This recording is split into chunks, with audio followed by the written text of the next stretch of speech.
to... Right, this first things first, let's get some light up in here, because I bet that's very...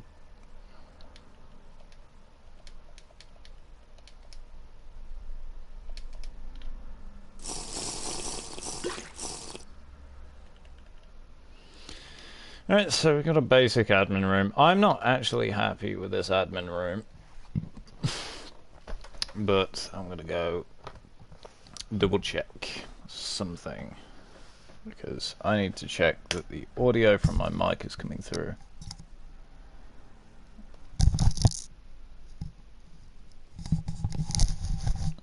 Because the last few streams, they haven't been going through, and it's fucking annoying me. I need to get a proper channel mic, I think. One of those ones that, like, Asmongold or something.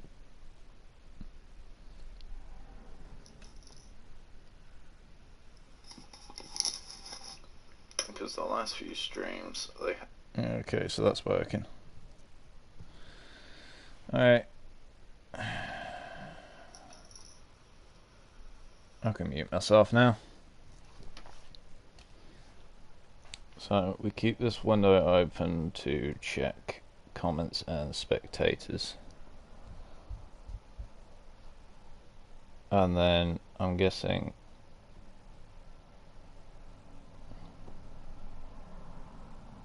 weird, there's a delay. Okay. Well, anyway.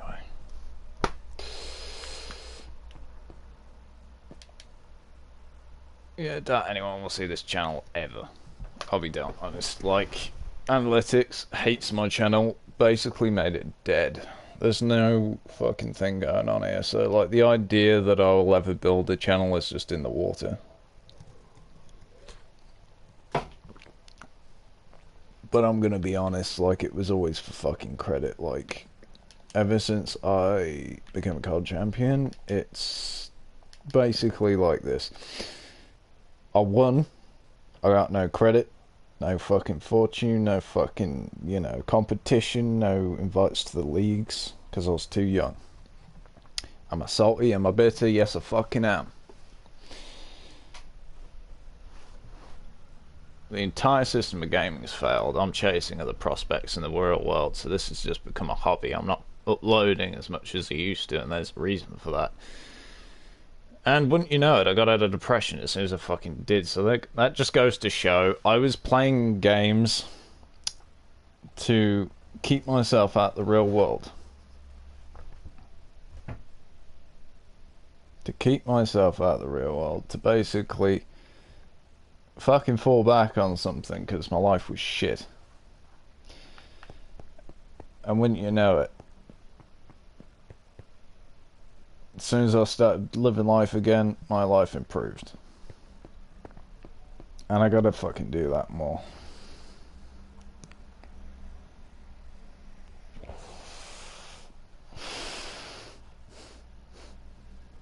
So this won't be the command center permanently. I'm gonna move, structure block and move this out. Copying the commands to each secure room so that we've got like a nice little thing going. I was kind of hoping it'd be bigger, to be honest. We had bigger ambitions, but it's kind of gone to shit. I'm trying to make a strong admin room, but it's not really going well. I don't know how you boost channels. But apparently it's due to uploads, not streaming, so you don't actually make anything out of streaming, because streaming's been heavily elitized.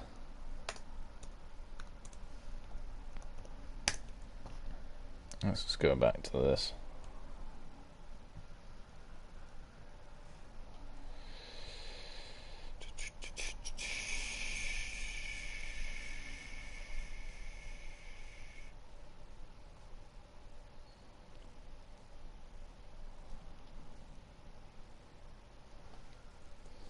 Welcome.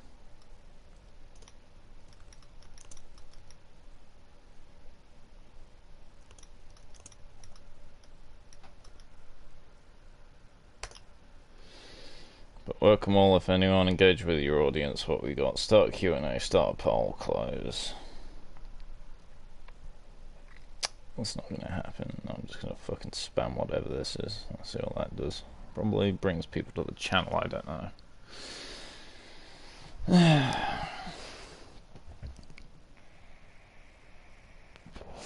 So, I had skill. That basically went nowhere. Like, I did the shit, you know, I got out fairly gracefully considering, like, there's still people playing games every day like it fucking matters. But, like, I don't know, man. I'm in the right mindset right now. If I would put it bluntly, life is not the way it should be. Like, not just for me, just for fucking everyone. Life is kind of getting shitty. No, this is too fucking generic. I need to, like, actually identify the problem. I'm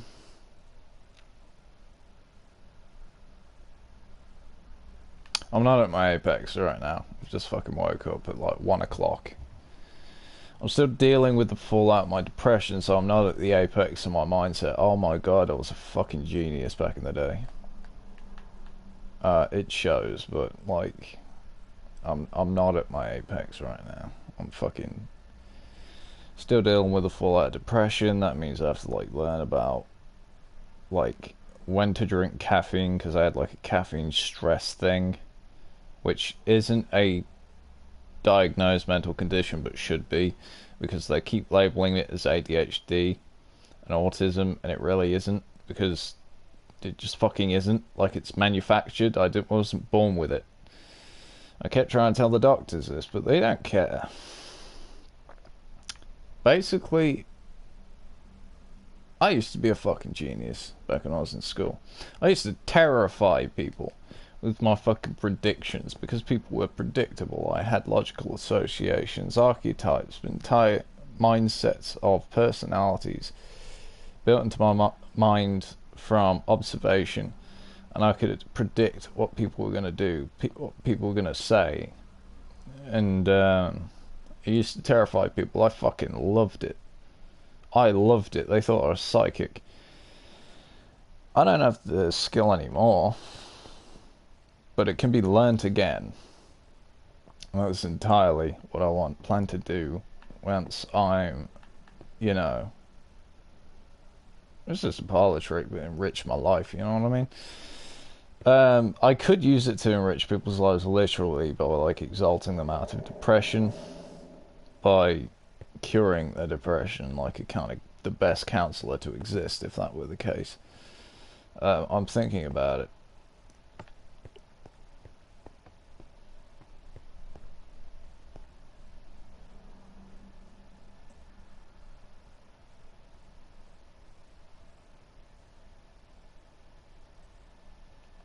Wait, does that shorten the time on potions?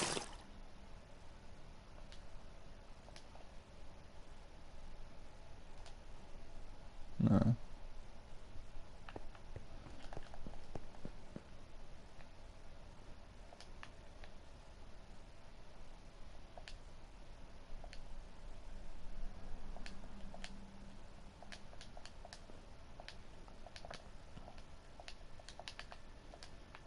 So that's time reverse.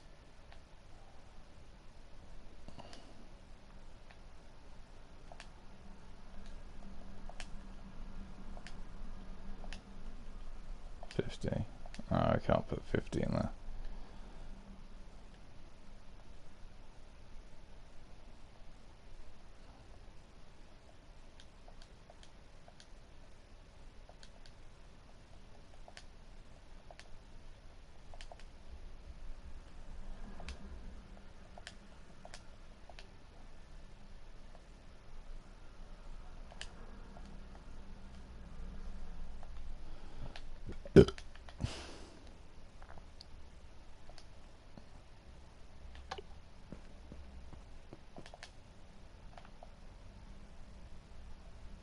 Ching ching Hanji.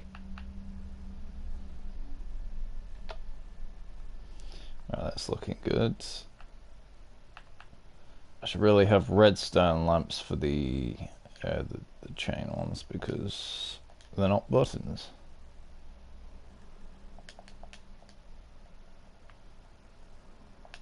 So that's the time speed. They really added like a metal pipe sound.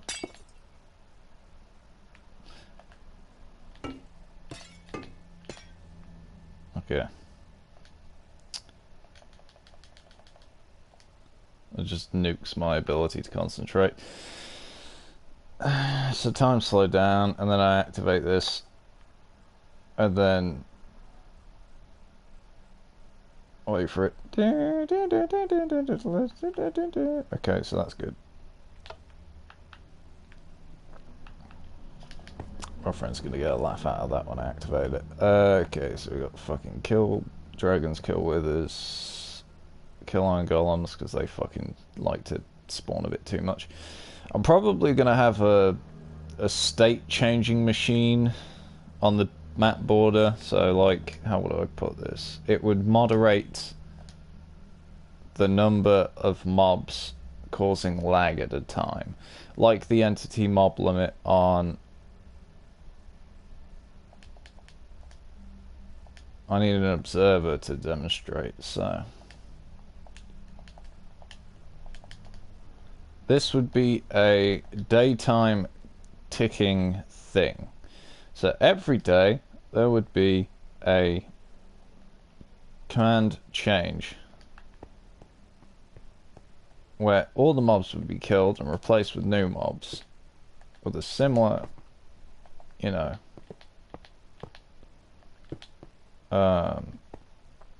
with a similar fucking role system.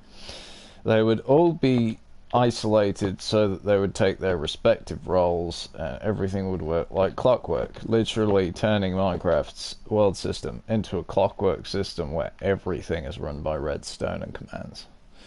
Demonstrating here how we make vertical redstone, horizontal redstone, all belongs to a single state change. This would be the series circuit to redstone's closed system circuit, right? So a single observation, like a block breaking, creates a chain and a tick system that increases and increases with each observation. Now that delay you're seeing is actually the tick between observers. Observers observing observers basically causes this tick delay.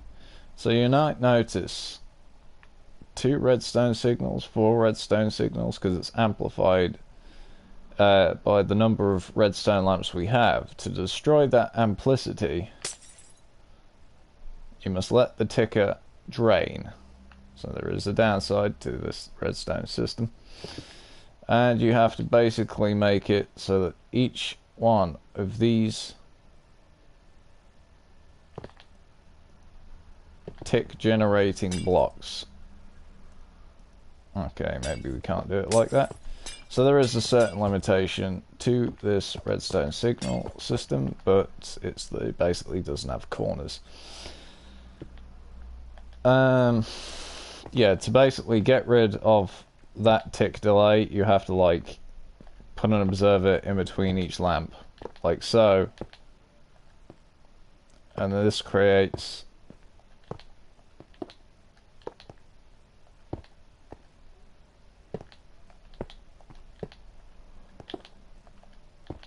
wait.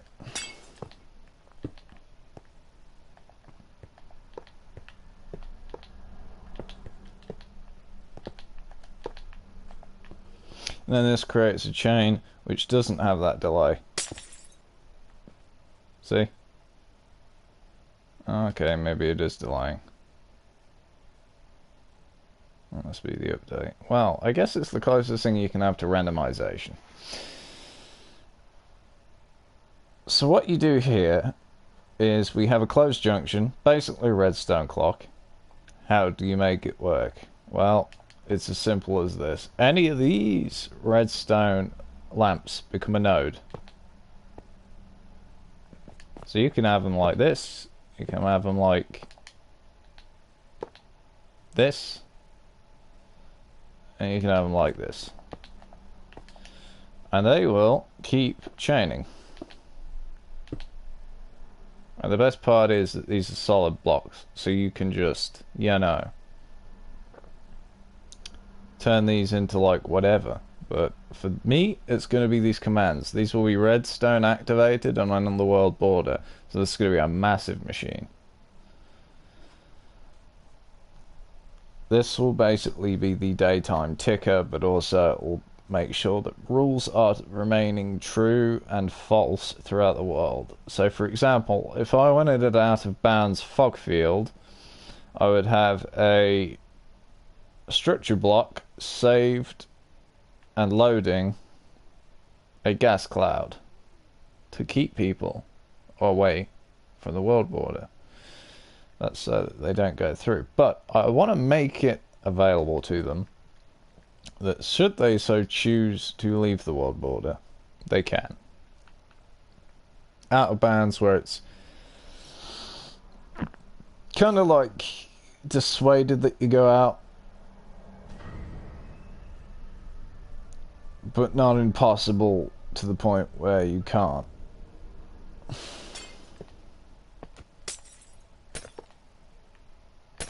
Let's drain the circuit.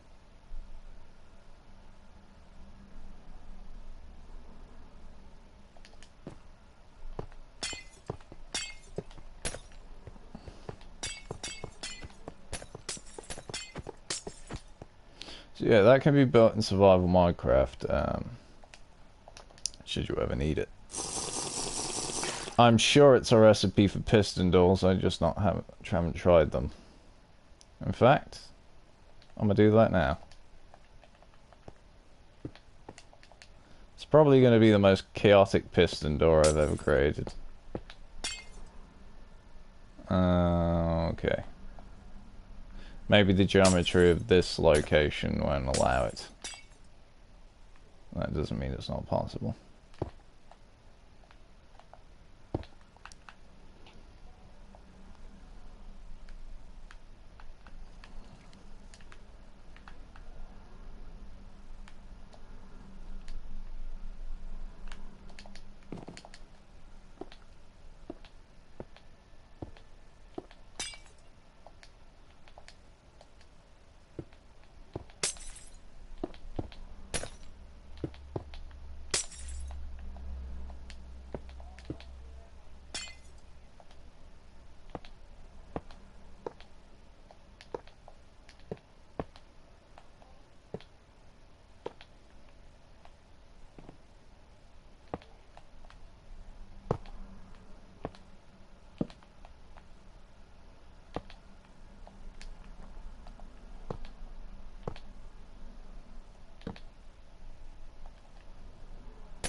I wonder what happens if you put powdered snow on a sticky piston.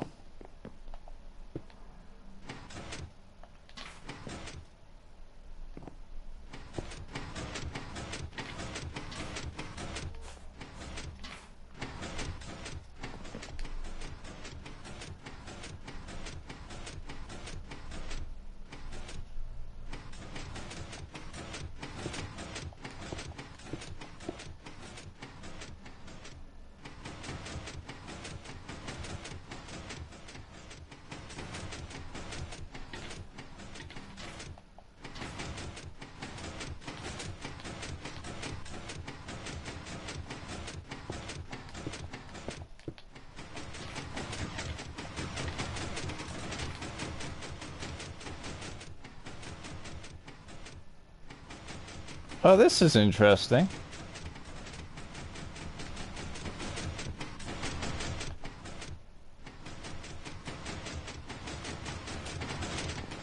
Okay, great. Like, we've got this going, but like...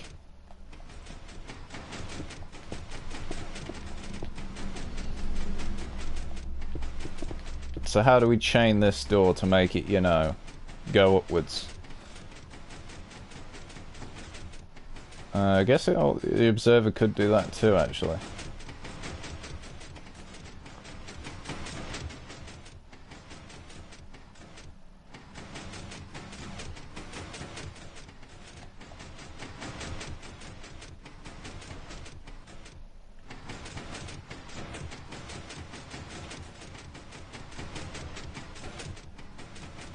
The theory's there, I just need to get it to work.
Alright, so this needs to be powered.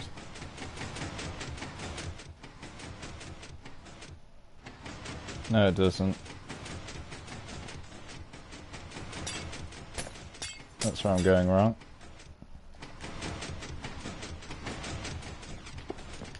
These need to be powered.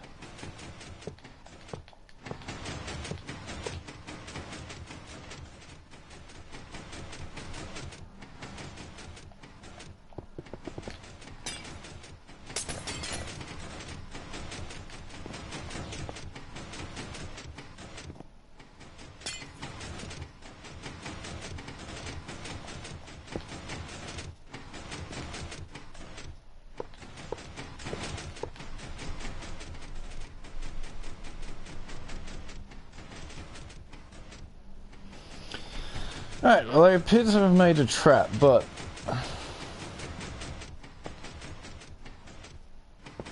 here's the thing. A simple outward going pulse.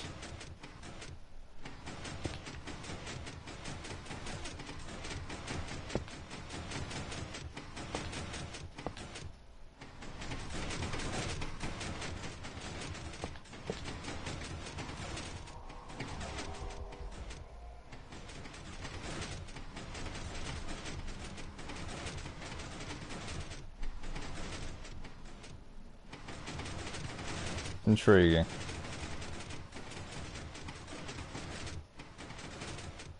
The only two that don't do it are these two.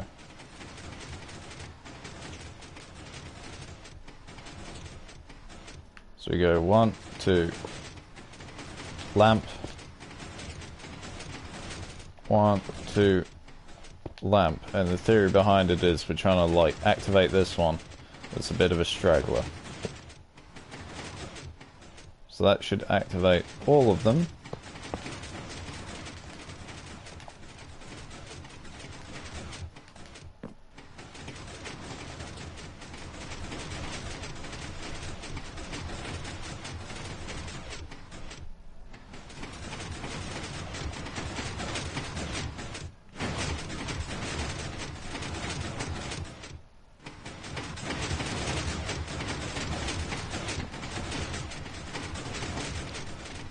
It doesn't give me freezing instantly. What it does do is become annoying as hell. And that's good.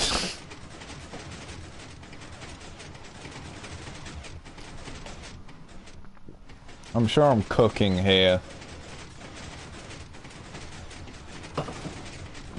I'm sure I've found something here which, you know, might lead to some big thing.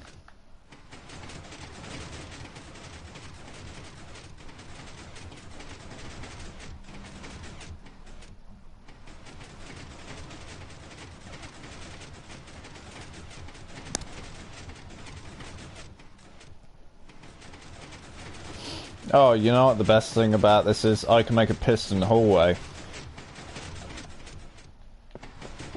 I can keep this shit going.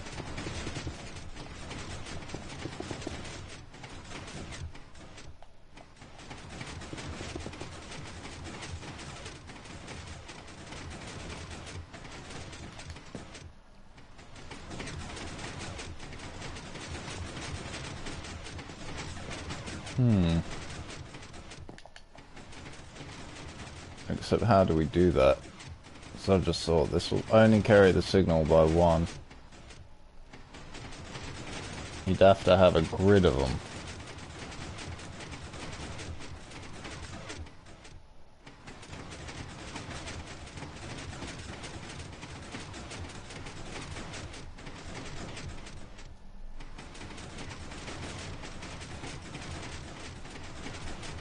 I think I see it.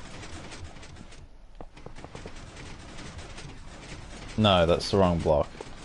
Okay, it's like a pixel grid, right? Every single lamp is one pixel. So if we imagine it like that, we have an observer system that is feeding information. And I can already see a pattern here. It's in a plus symbol, right? So the next one would be here. That one goes like this, so this would be here actually. Oh, we have two. Because it would go like that.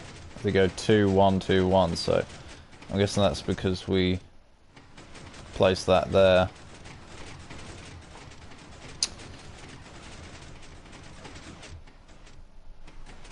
You know, redstone would be a lot easier if they ditched them comparators and used these things instead. These are just easier to understand.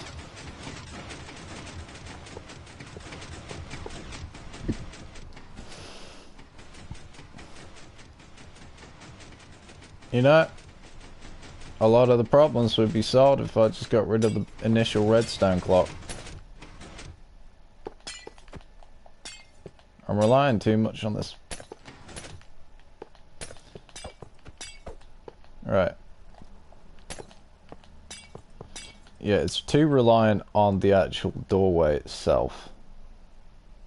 I guess if I get enough observers, the output's over here. Good. So these outputs would go to the pistons. Am I doing this right? Yeah. No, I am. So these will have to be connected like this. And then I get the sticky pistons.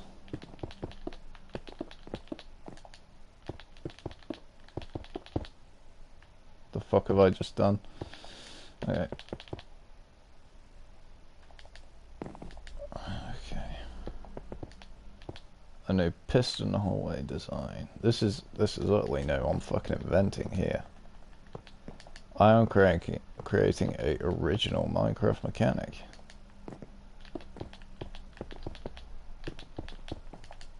So this is one of these things that I've been working on, this vertical redstone. I don't know if anyone else has tried it. I doubt it. It's a bit to get your head around.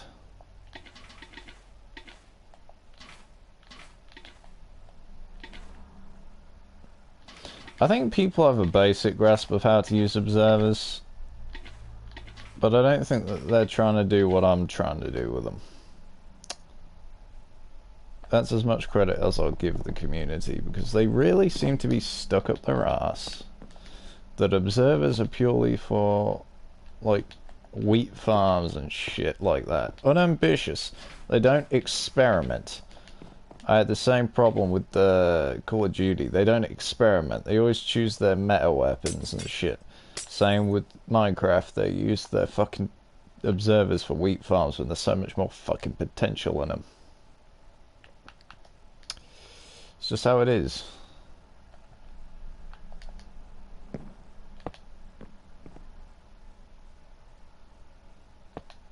Right, okay.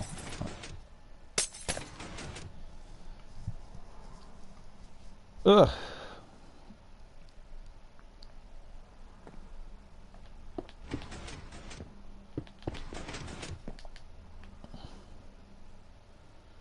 Oh, it's working as intended.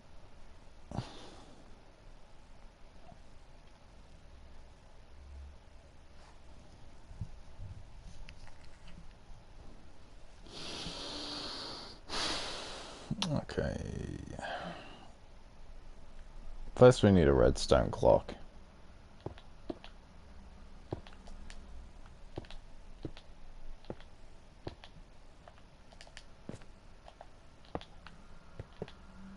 Hi to whoever's watching and then leaving and then coming back again and then leaving and then coming back again.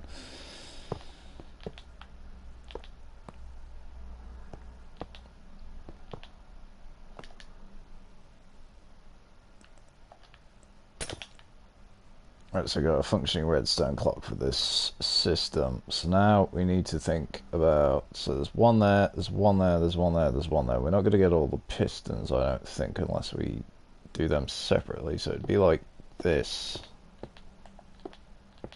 if I'm right. And these need to be observers.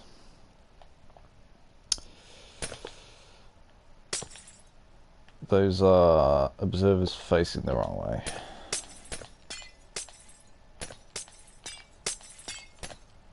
Right, so I need a grid of redstone here.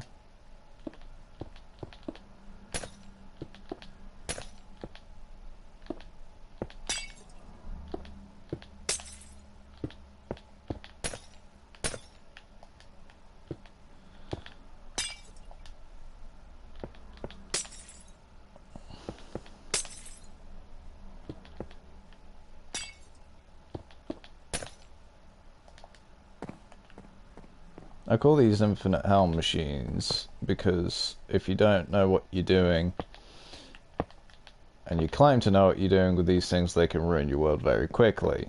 It's not just the lag, it's the fact that whatever it's activating is constantly activating and deactivating without your consent because it's utterly automatic. Working is like clockwork, like it should do.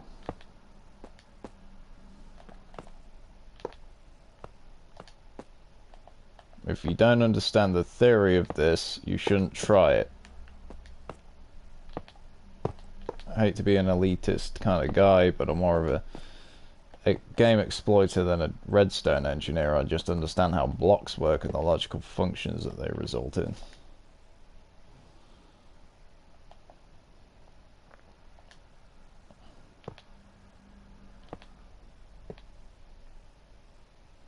Yeah, there we go. That's working as intended.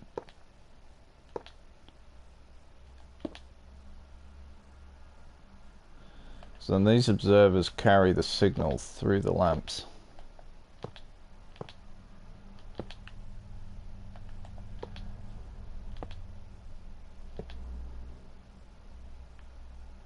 If I'm correct, I've placed these correctly. These rarely need arrows on the side. We need a texture pack which adds arrows. So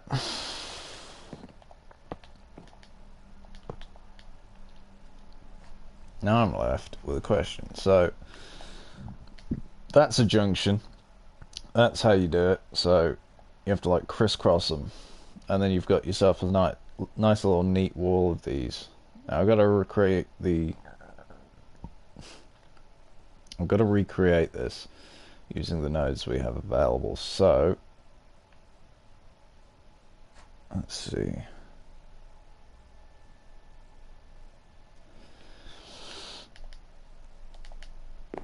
If I'm correct, we can do it simply like this.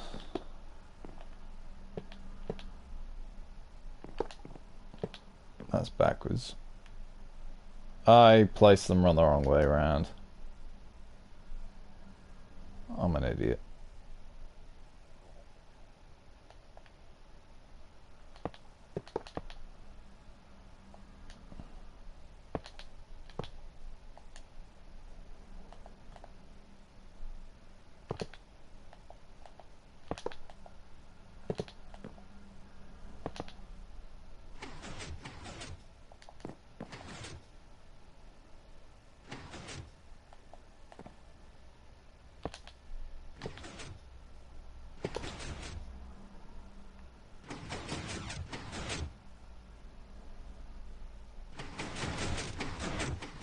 working as intended.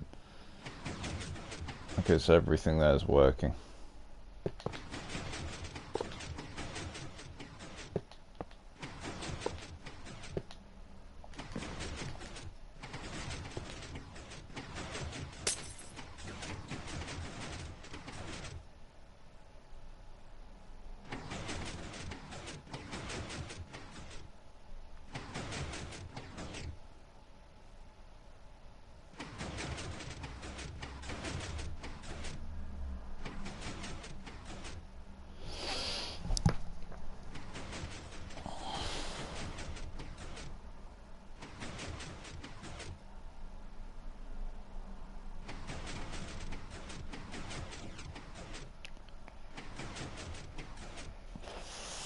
We need a corner junction that can split off from here.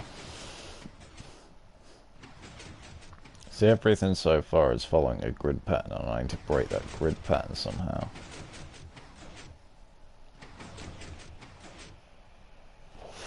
How do we lift this signal?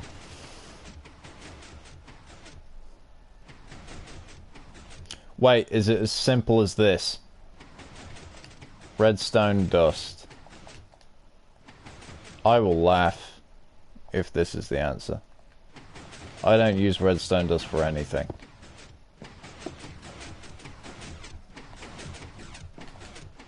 Oh my god, it is. We got ourselves a sandwich. Okay, so this is working now. Yeah, we got it working. Okay, so just gonna double check that all these observers are placed facing the right way. So yeah, the output will be over here. These lamps should be lighting up. Oh wait, yeah. Wrong data set.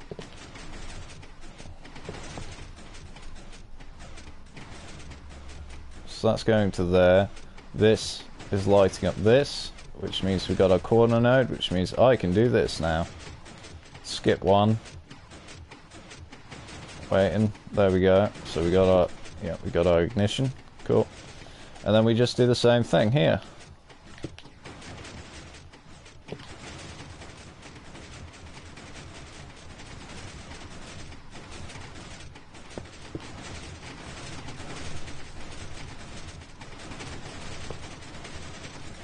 An infinite hell machine.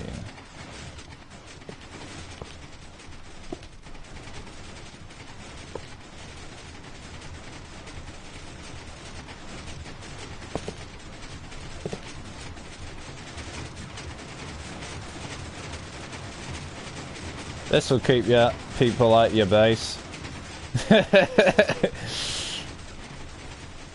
I am almost certain of it. Memorize the design, people.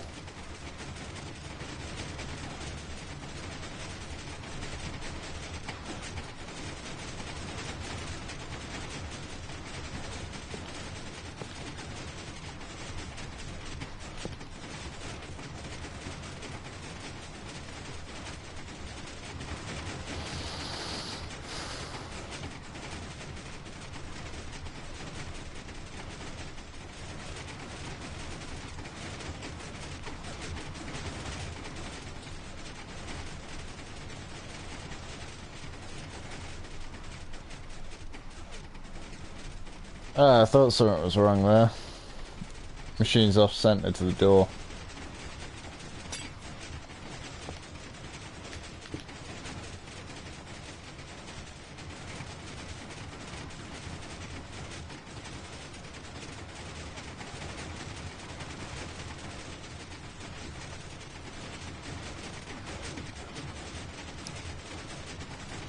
Oh, hi. Sharma Dickens. How you doing? Wait, did I get that right? So the observer system there is... Okay, there we go. Right, yeah, hi. Don't get much traffic here on the channel. Nice to meet someone who's actually watching for a change. I usually just do this as proof of my ideas, stop people from stealing them.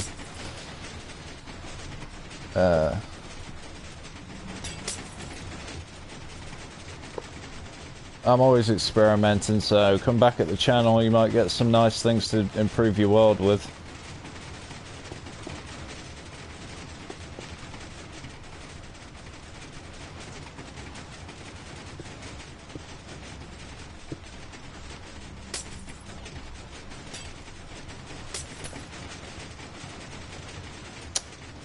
How am I gonna get out from the system? Oh wait, I have chorus fruit, don't I?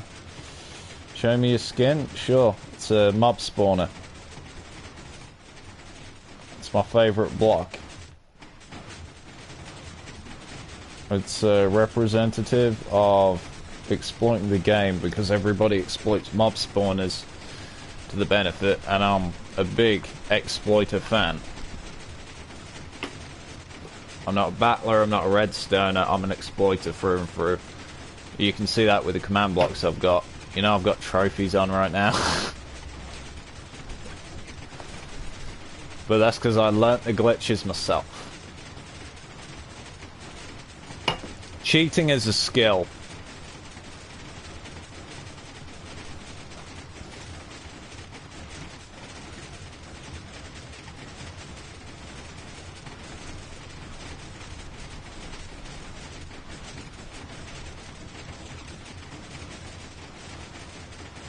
Yeah. Hang on, give me a sec. Chorus fruit. I need chorus fruit. This is just so I can get out of the system after I place the integral pieces, because I will be trapped in here once, like, you know, I place this, but it needs to be here, functionally. I guess I could ender pearl out as well. Oh yeah, I forgot I ender I made everything chorus fruit proof so that people wouldn't, who also know the exploitation of, you know. I made my base chorus fruit proof, so by adding a bunch of rooms that lead to nowhere and basically like trap you, so that if a person tries to get into my admin base, they basically get sucked into one of these rooms instead. And yeah, I got hoisted on my own petard there.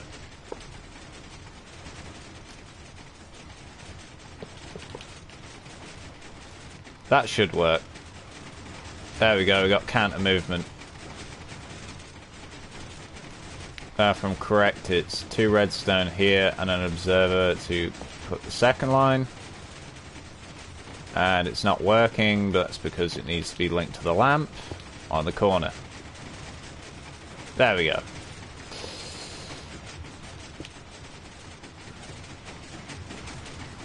And that's getting signal anyway, so we don't have to worry about that. How did I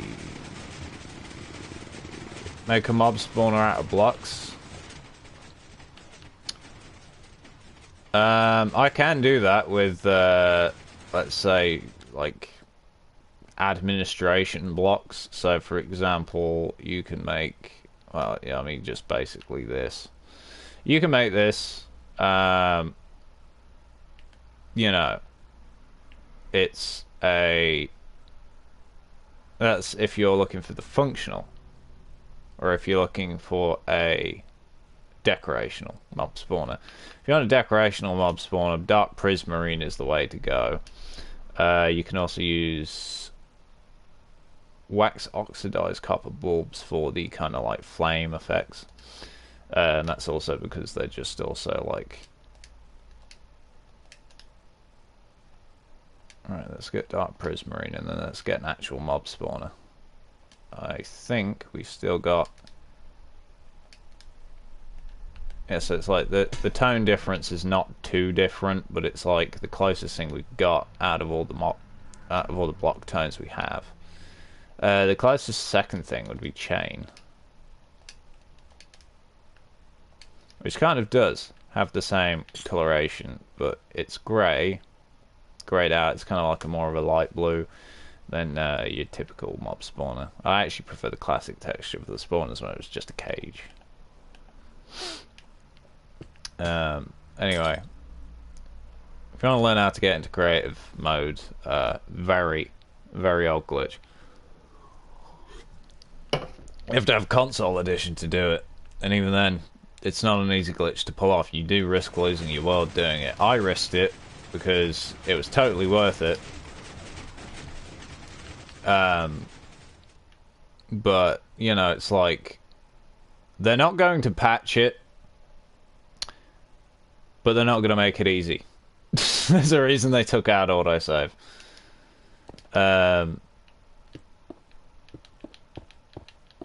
It's like, you've got the functional, and then you've got the decoration. So you could, in theory, if you want a both functional and decorational giant mob spawner in your base, like a base, basically, you would tint the glass of each corner.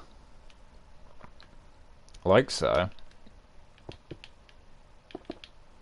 So if you wanted a mob spawn themed base, like a, I guess a mob trapper, that's the wrong block.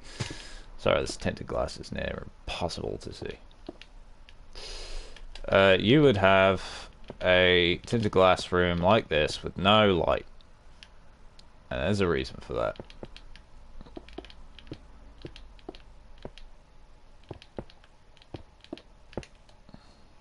So you would have this connecting outwards like so.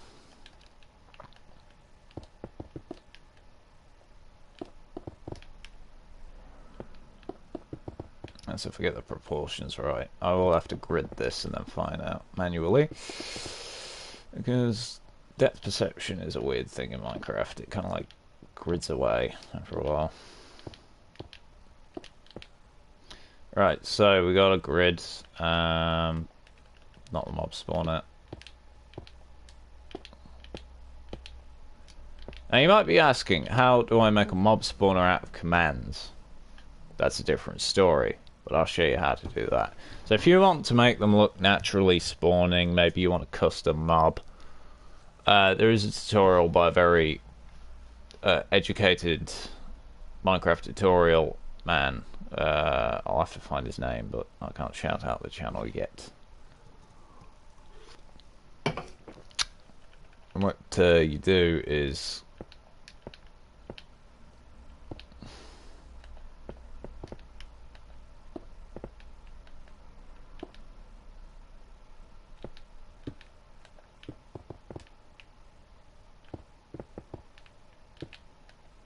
I mean, it depends what you want in your world, basically.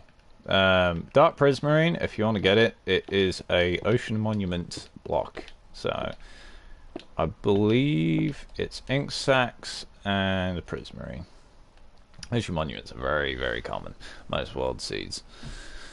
The one I use is 182.667.8330, which it translates through Unicode as QSetting underscore. No, underscore QSetting or dash QSetting. No, it's dash QSetting because it is a minus value. Comes from an American who read it off his energy drink, funnily enough. But it was an all-biome seed, so I took it. Because only the best for a mob trapper like myself.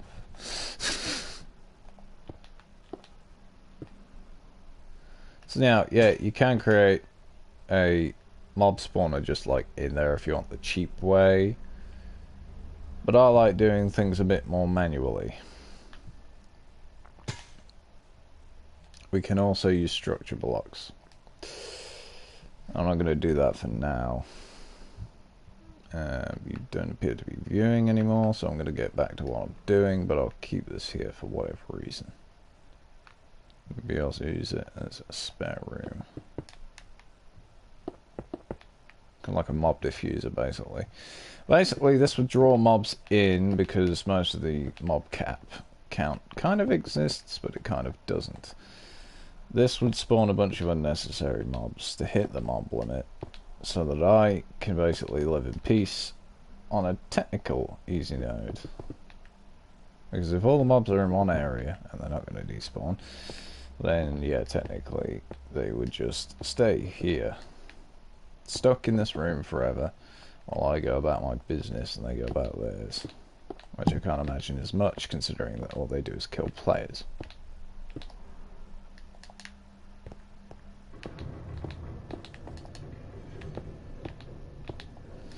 Also a great cave noise generator if you want to, like, screw with your friends.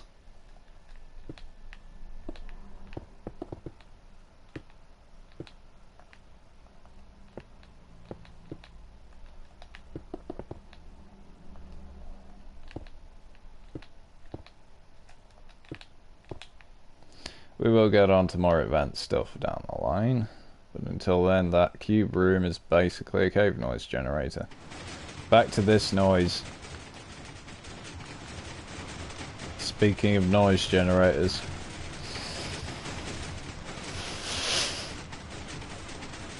There's a reason I called these infinite hell machines. There's a very good reason. That's because they're so goddamn loud.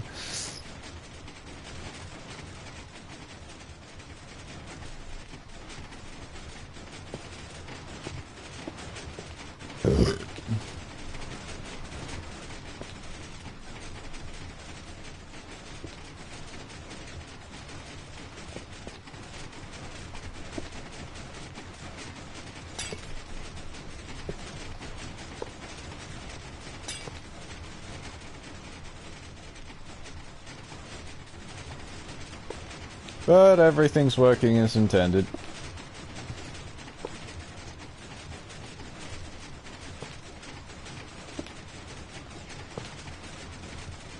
Yeah.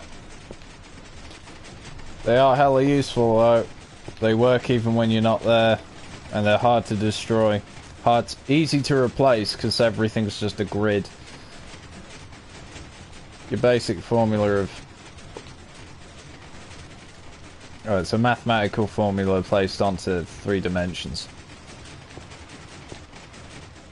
Quintessentially. Hard to get wrong once you actually understand how it works.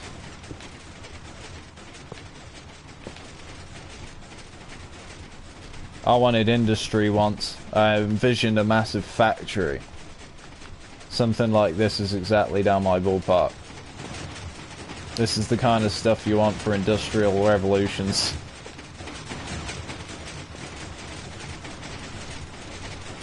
This has to work in such frequency that a person actually does get the freezing effect.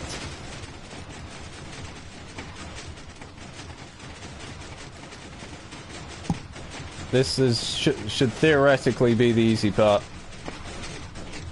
It's not. Okay.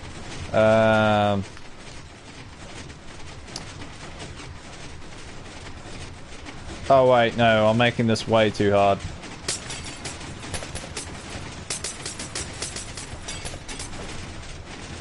Put the grid in first. This is just a filler area. This was the walking space.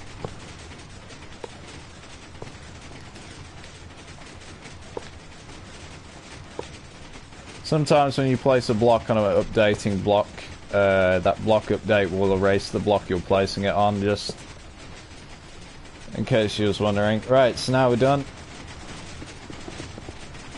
The machine should be complete.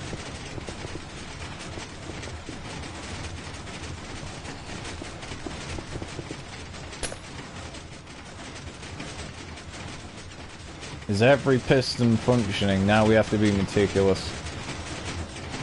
Not a single road missed out. Now I could beautify this and make only the certain 3 pistons in the middle. Oh yeah, no, that's here. So this is your average cube. It's just like, you know, it's kind of like how it used to be. Do I have a mob spawner still? Yeah, I do. Right, okay. Different for trial spawners though, you want to kind of like gradient.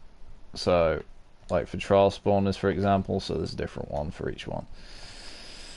It does generate cave sounds, which is functionally what you want it to be.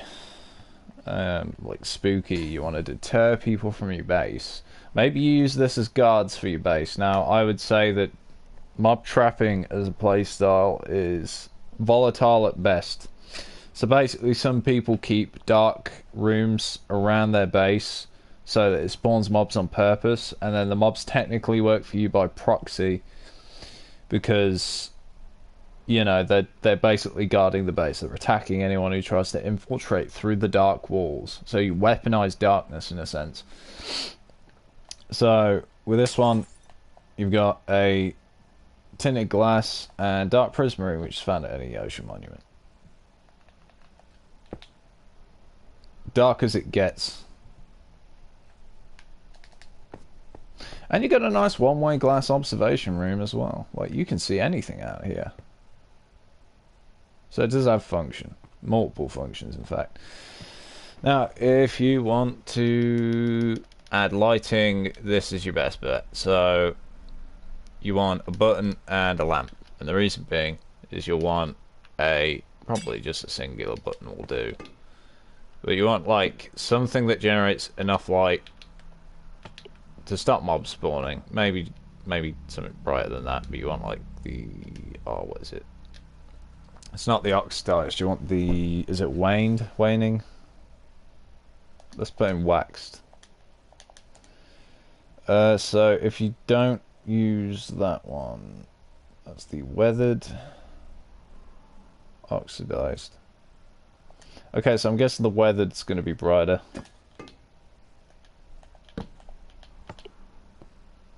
Yeah, it's a lot more brighter. So this is your function. So basically inside of here you got a room and it will be utterly dark. So this would basically turn on or turn off the mob spawning in the room, at least enough to cover the floor. The reason I say it is because phantoms still may occur, but it's an enclosed room, so you don't really have to worry. It's only going to attack other people. So yeah, you can sick mobs on people if you actually exploit the game the way I do. Which is fun, to say the least. So you can actually make this intentionally closed off, and that's because, one, security, and two, chorus fruit can get you out of any cube.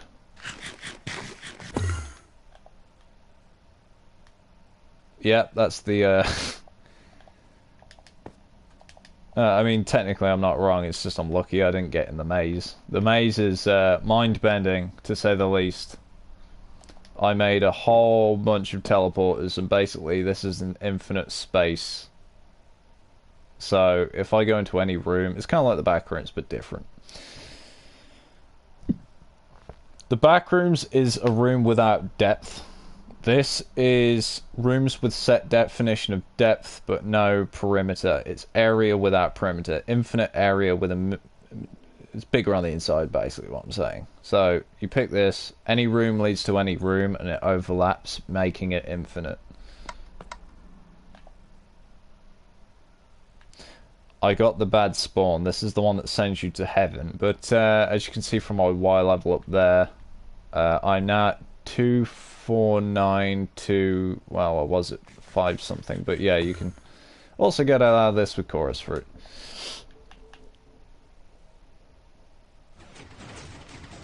I need to see if this gives me the freezing effect.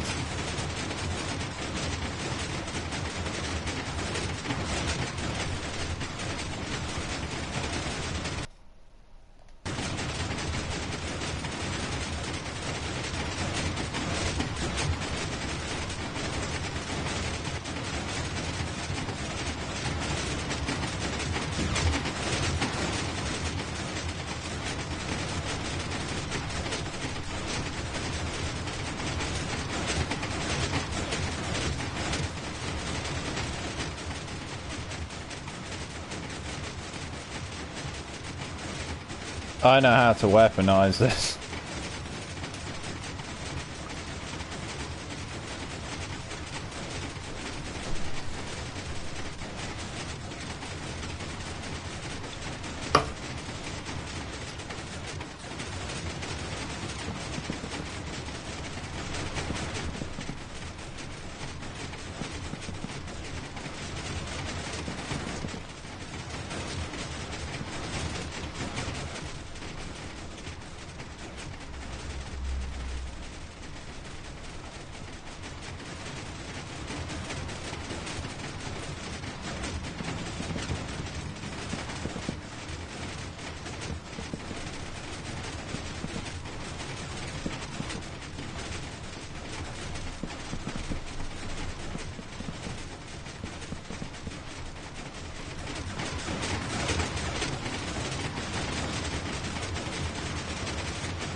Technically it's working as intended.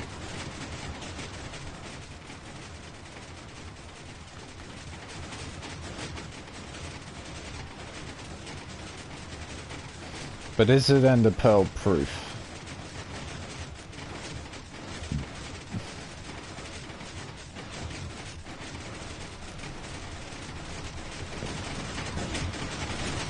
You won't find this on the Dream SMP.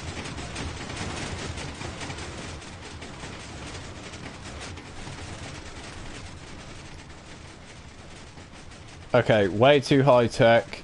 Technically isn't Ender Pearl proof, but it will do. I'll just use these as the keys to doorways because that's intentionally what they are. So you kind of have to use a little magic to get in. It's also mob proof because the constant block updates stop any mob from basically existing in it. I actually wonder if a mob can survive in that. Silverfish are a good litmus test. Very weak mobs.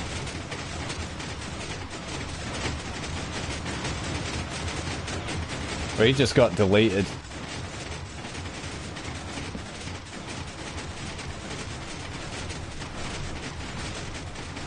Oh. Yeah, we're on peaceful. And already got deleted. Sheep, I guess.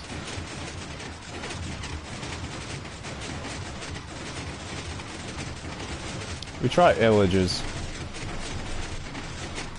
Yeah, we should technically use a hostile mob that's close to a player.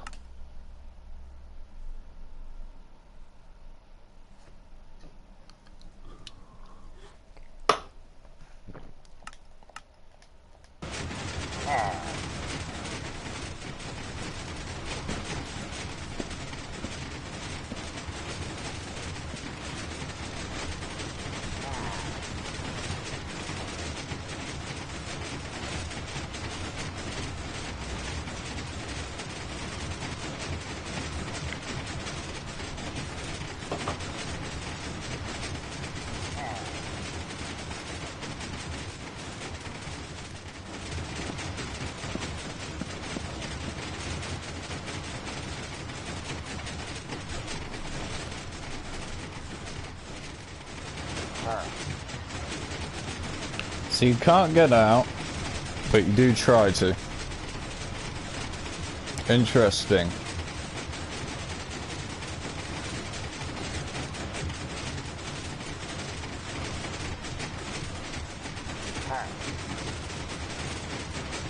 Go on, try to get out. You're pathfinding. Are you out? Okay, he's nodding, so he says yeah. He's even going back in. Arrogant. This is the closest thing we'll have to a Minecraft shower.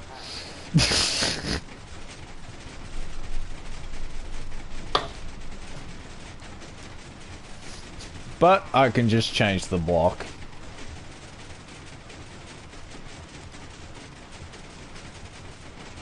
I'm sure there's plenty of other blocks that cause effects.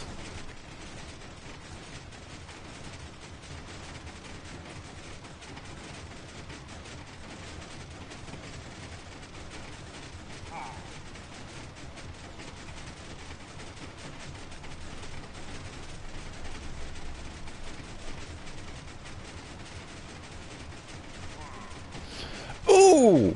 I thought of something.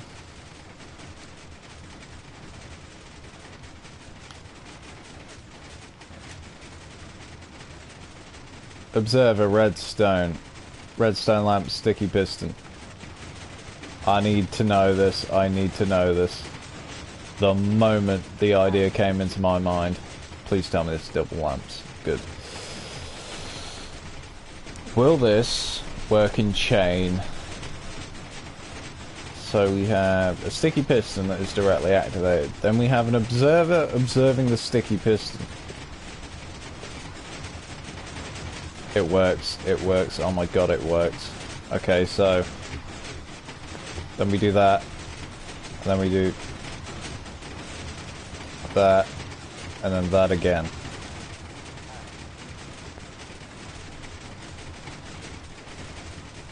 Ah, okay, no, maybe I wanted it to stick. So I was thinking, can I make a double retractable wall? So like something wider than this. I guess not. Unless I'm doing something wrong here.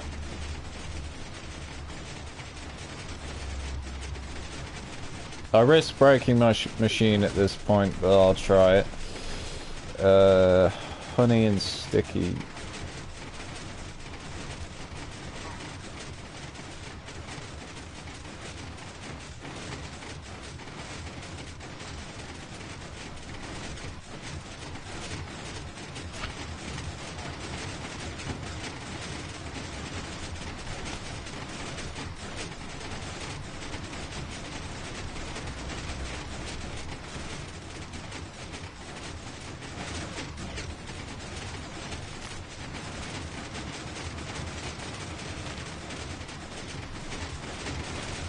I knew this would break my machine.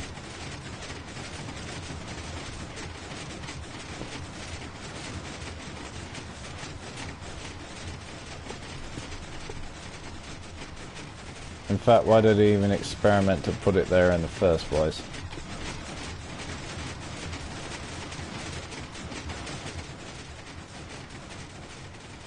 Okay, well I'm basically trying to learn... Oh yeah, by the way, you've outlived your usefulness by...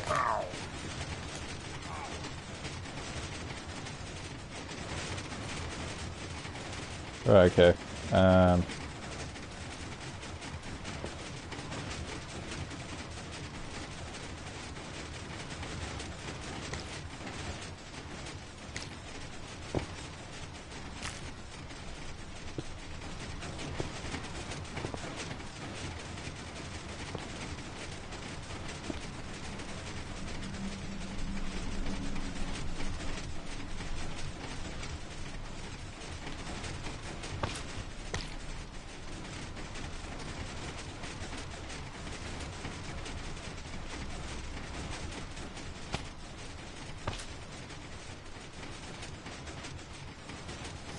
I swear these were designed to stick to things.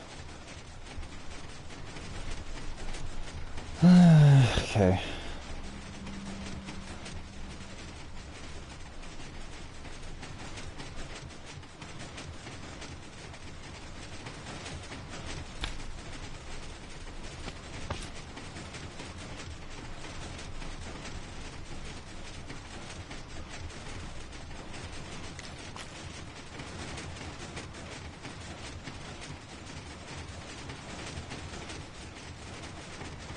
I know what I'm trying to do, I just don't know how to do it. Weird.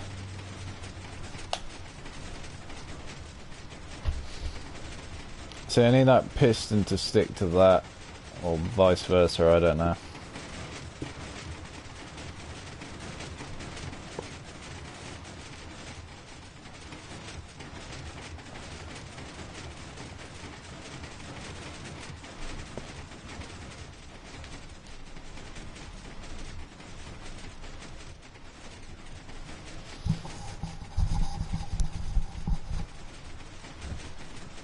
See, the problem is that this is not connecting back to this.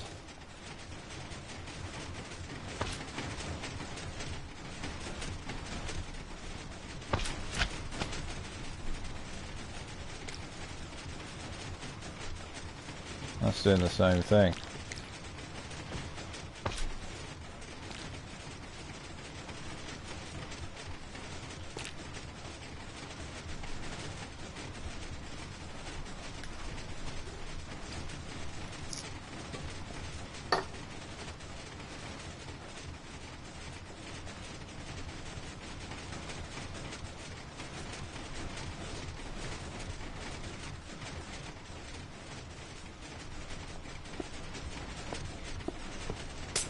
Ah, give up. I'm sure I'm on the verge of something, I just don't know what.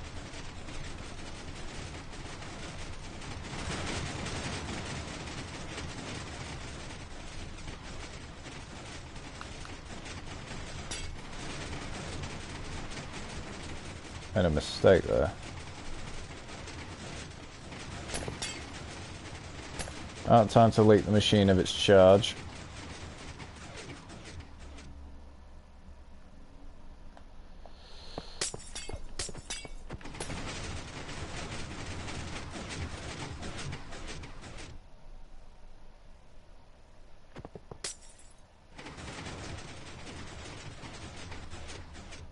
I'm never gonna get bored of that.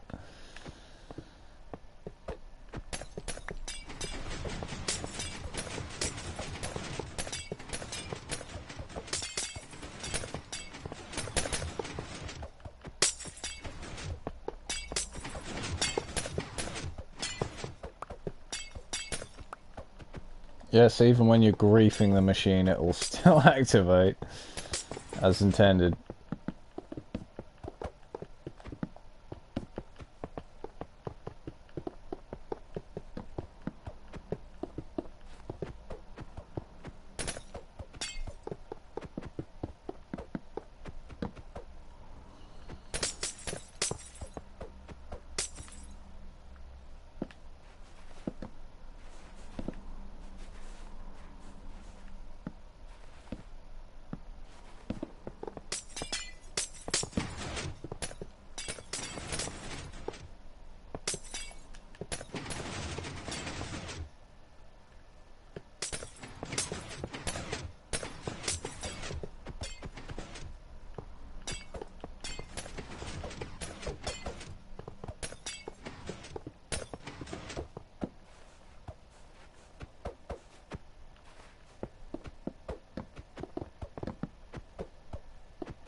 Did I get everything? Good. That was one hell of a piece of work. But we got something working. Because we got something working, that basically gives me an idea to move on to. Alright. Actually, do mobs spawn in here? They should, but they don't. Why don't they?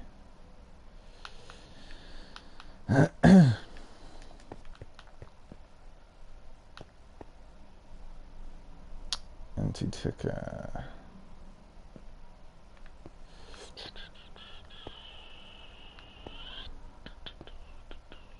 Did I even command input this? Oh, I did. Oh yeah, mob spawning. So these like control the mob spawning in the world, which I put as false by default, so that I wouldn't get like a bunch of mobs, because this seed is very rich in the villages and like villages and just structures in general. I had to like lower the count, so this is like for server stuff, which I can get into. I think at the end of the day, people need to learn about like server owning and stuff like that. I mean, I'm not an official server owner, and I know more about server owning and moderation and how to like fix everything than an actual server owner. Now, I can see that my admin base is off center by a bit, and that does bother me. It's only a few blocks. That's enough to annoy me. I really ought to fix that.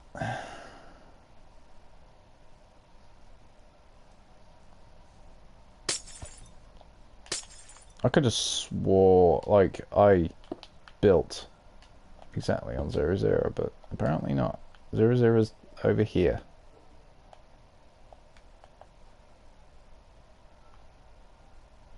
It's not even on the same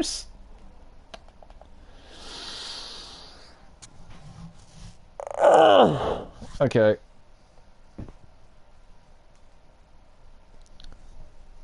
That means it's like It's off by a 9 by 9 grid. I understand that. Like, it's even at the center of the 9 by 9 grid, but basically what I've done is...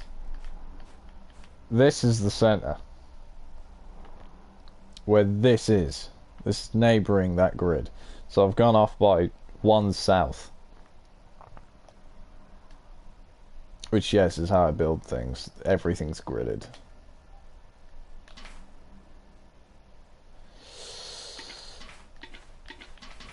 The fact that I haven't noticed that soon is kind of annoying.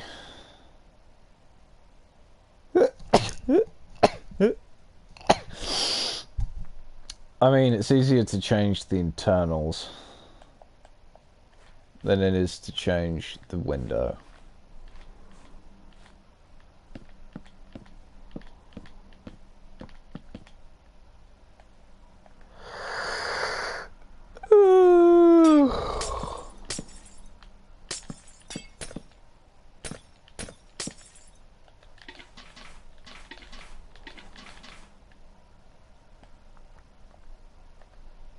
Is it annoying? Yes. Will it continue to be annoying? Probably. Do I reap anything? Am I richer, wiser, happier? No. It's a mistake. Technically, yes, I'm wiser.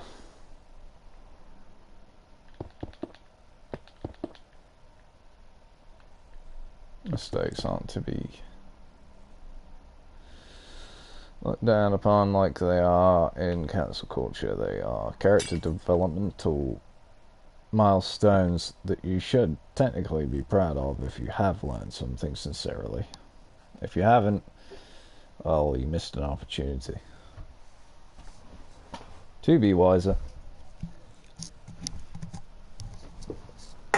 and to be happier, because wisdom does equal happiness. It also equals emotional maturity. You want to grow up, you feel like people around you are a bunch of kids. That's because they are. A lot of people, like, I'll put it this way, right? Cancel culture and the entirety around it is a mistake. People are idolizing the idea of being flawless and finessing life. That's like the 1%.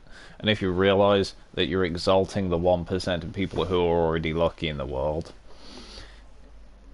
no one's going to be better. The fact of the matter is, mistakes, and this is a life lesson, a person with more mistakes is more of an admirable person than a person who is flawless. A person who is flawless hasn't learned shit. They're a kid. Like, I'll be dead honest with you. If a person finesses everything, they're an idiot. Because you're supposed to make mistakes in life. That's why I can look at my adults, I can look at people older than me and tell them how to live life, how to raise kids with 100% accuracy.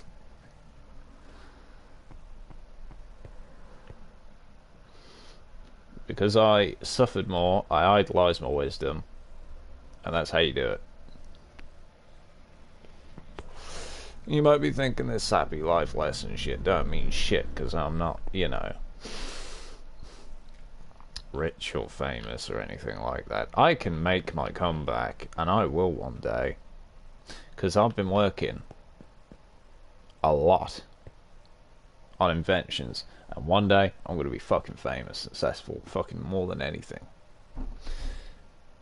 I'm just taking my sweet fucking time to do it.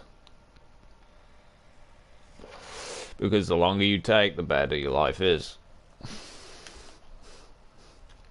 Life does have goals, life does have milestones, and it depends on how you fulfill them. It's personal preference, basically. I found out I'm not a fast thinker, so I'm not going to rush myself, give myself stress. Because stress causes depression. And I had depression for 10 years. Like, I'm still recovering. I'm not ready to work yet. But I want to.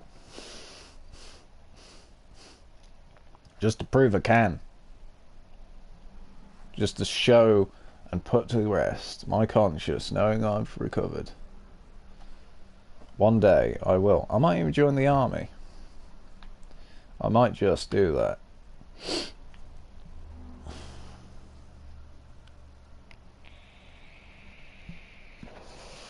It all depends.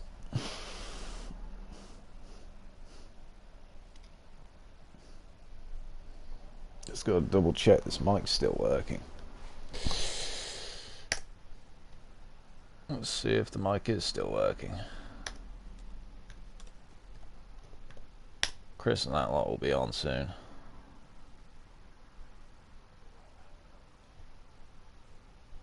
That lot will be on soon. Yeah, that's all working. So I'll pause that.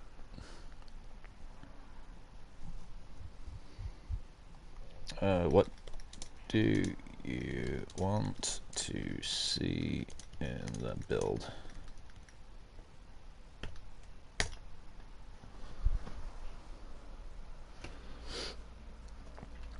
Might as well engage with my audience.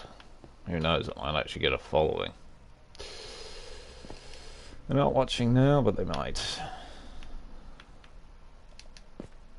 Like, I want to be hands off. I don't want to run some massive community, okay? I'll be honest. The work is everything. And the work is good. What I mean is, effort for ideals. And what my ideals are is I want to make a concept. I want to make a piece of art. This Minecraft world is going to be a canvas. And I'm going to paint my will onto it.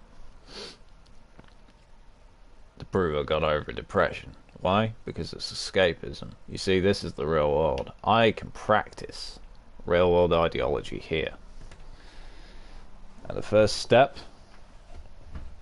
is building something grand. And if I can get it done, I can do a real world task the same way.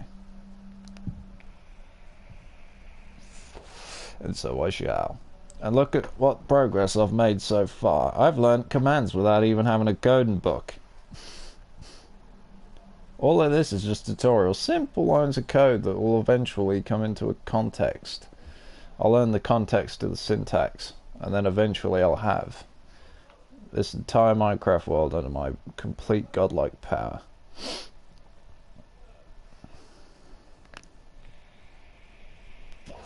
And then the game will be a game because I'll have fun in it. Because fundamentally I'm an artist, and part of having fun with the game, it's like this, right? So it's a philosophy. I'm cheating as a skill to obtain fun in a game, because technically I have to grind for it still. You have to learn how to cheat. You have to learn how to code. You have to learn how to do all these things. Achievements are just milestones. Technically, yes. I still had to do the achievements. I still had to gather the resources. There is an opportune time to do all this, and that's when basically an ender chest appears. And an ender chest isn't very easily obtained. It's not endgame, I guess.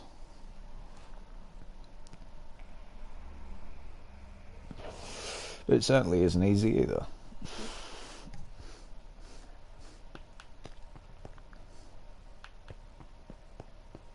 And the commands? I risked the world for this. A world that was from a console edition. A world that I had to convert from an update. And basically do all this shit to. It wasn't easy.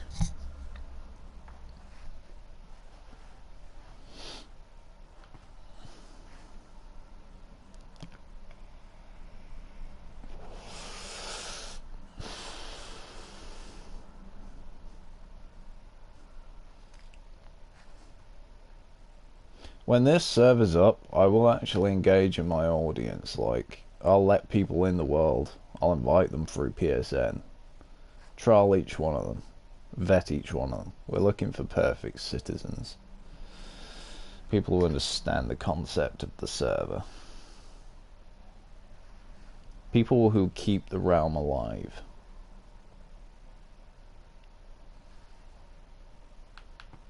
So that when we move on to other games, you've got something to play with.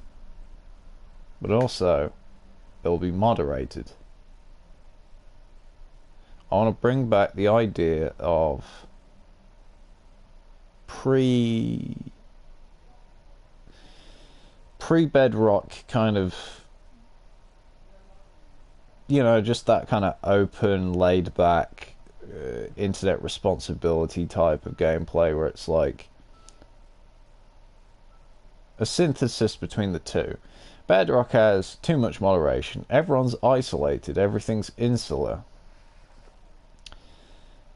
There's no meeting new people. You know, I met some friends on Minecraft. Some of them were hackers. Some of them were pretty cool. I got blocks I never should have got.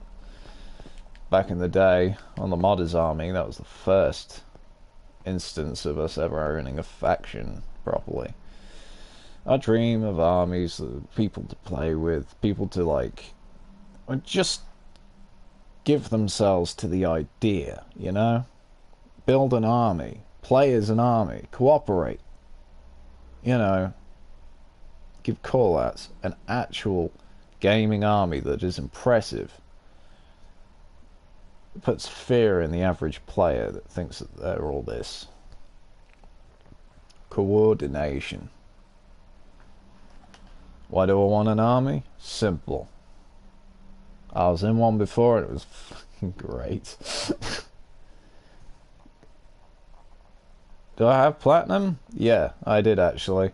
It wasn't easy either. That was back in PS3 days.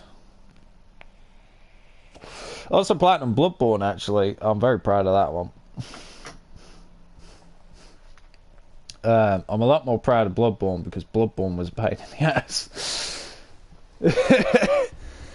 Queen Yharnam was the final boss fight. That thing wasn't easy. That entirely hinged on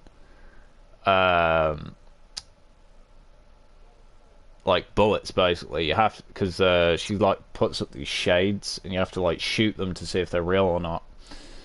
The difference being that the idea is you're supposed to go up to them and hit them, but if you go up to hit them, she'll attack you and one tap you, so it's like it's safer to use bullets. So then you have to like switch between targets. You've got a mate who's drawing the other body double, and then you eventually find the real one.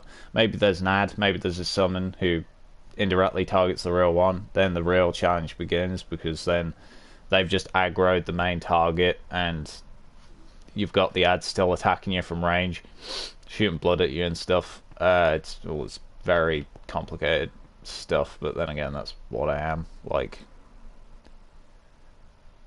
this isn't easy. The stuff I was building with the pistons isn't easy. I am not an easy-going man, and that's because I don't want my Minecraft world to be like everyone else's. I want it to be unique. It's like 2v2t. I platinum Skyrim, Elden Ring, Tales of Iron? I haven't heard of that game. Skyrim, I actually found a glitch that the internet doesn't know. If you want to, like, because they're saying cheating is a skill.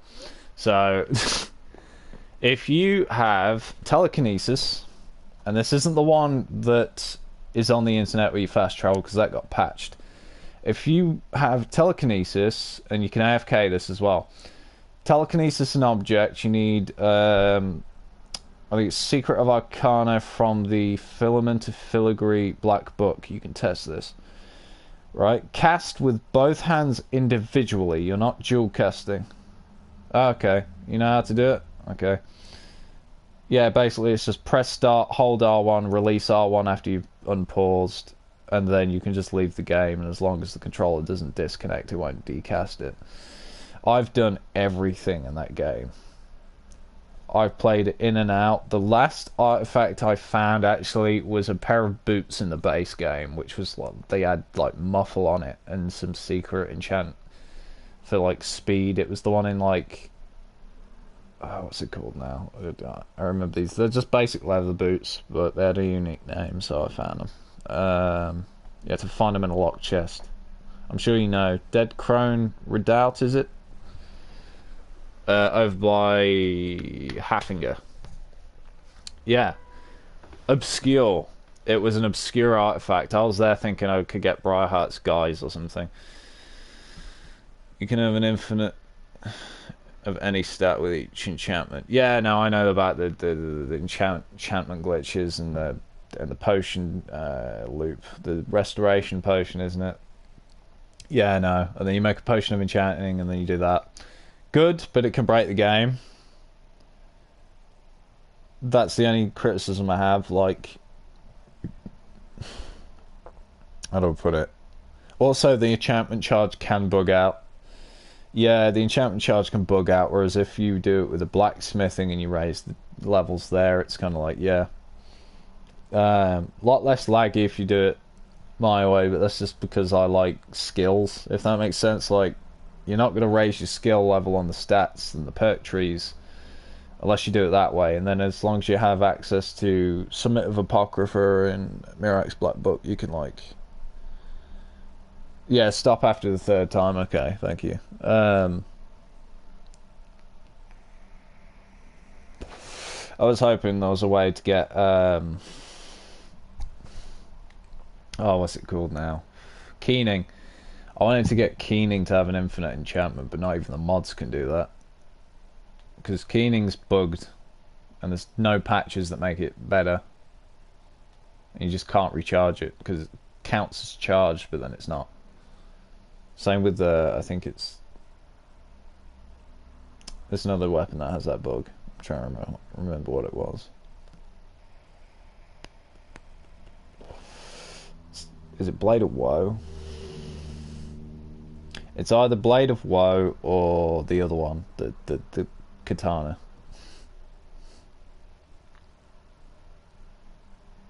Vermina's artifact. No, it's not Vermina's artifact, it's the other one.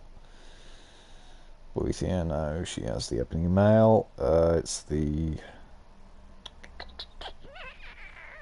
It's not Namira, that's a ring. It'll come to me. Ebony Blade, it's just called the Ebony Blade. Why I couldn't remember that, I don't know. Yeah. Stream's bugged. It shows no viewers, but there is viewers. Yeah, Ebony Blade, thank you. Anyway, so this is all structure block if you wanted to know how I could clear this area. I was thinking about... I'm definitely sure, right? Let me tell you about the Happy Guest update. They said New Horizons are coming, and they've been doing the shaders, and they've been doing biome updates. And what I think they're trying to do, because it's a world limit thing, they're not going to add like the Aether or some sky dimension. They're going to add a middle step to that dimension, and I'm going to link this to the Deep Dark, right? So it's like go high and then go low.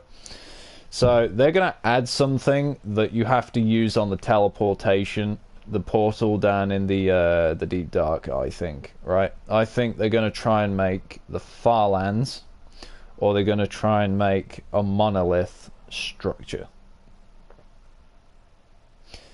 Hear me out. That if you have a Happy Guest, you would find a monolith, right? Because you would go through the Firelands, like a Firelands biome, and it would be a kind of out of bounds.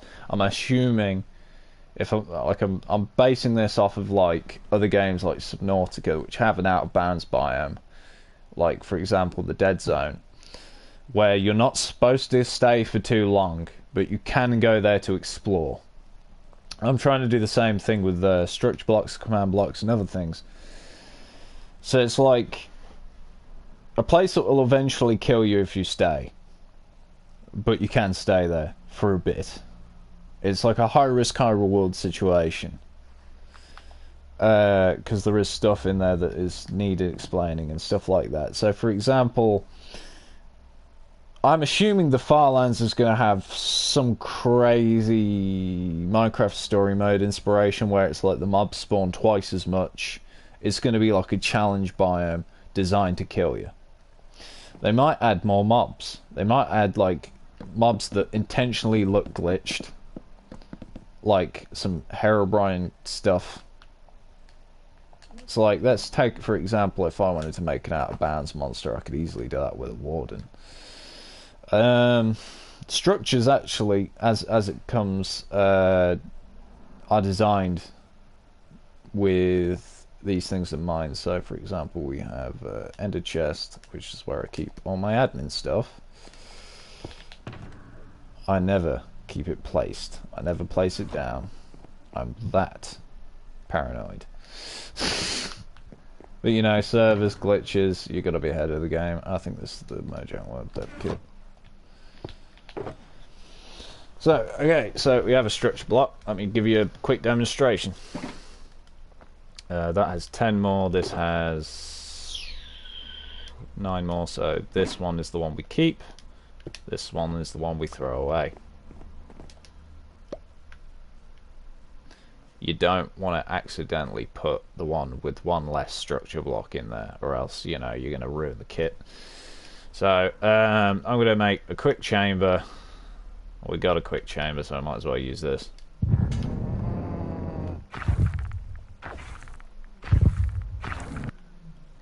That's an admin thing. So basically it's going to attack you through the walls if you make too much noise.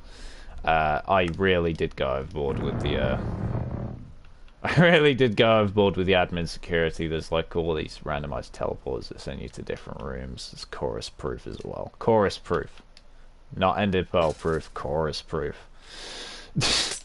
I'm that thorough. Okay, so let's get the corner. I'll demonstrate here. You probably already know what I'm going to do with this, but just in case. So we need this offset to be +1, +1, and +1, and I'm assuming this is minus coordinates. No, it's not. It actually isn't for once. Interior is going to be 9. Maybe it's a bit more than 9. Maybe it's 12. No, it actually might be 9. I'm looking at the wrong thing here. 9 by 9 by 9. We'll fix it later. Just need to get a logical bearing for our... What's gone wrong here? That's on 1. Alright, so we've got our cube, and as you can see, there is a block of 2 by 2. So 9 minus 2 is 8, 7. So it's 7 by 7 actually.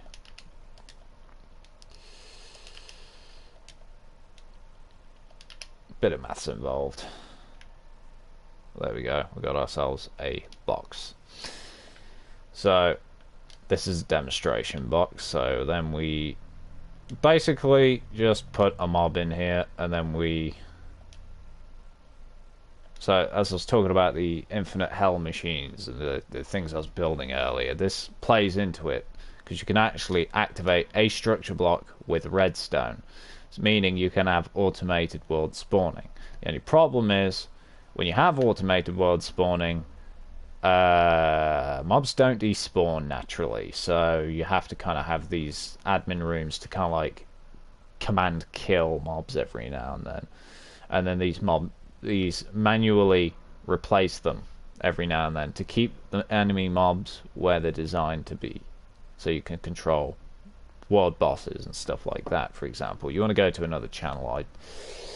I do know someone who can do like proper world bosses, and they have the wither bar and everything, and I'm sure when I eventually implement that into mine, I'll give him the shout out.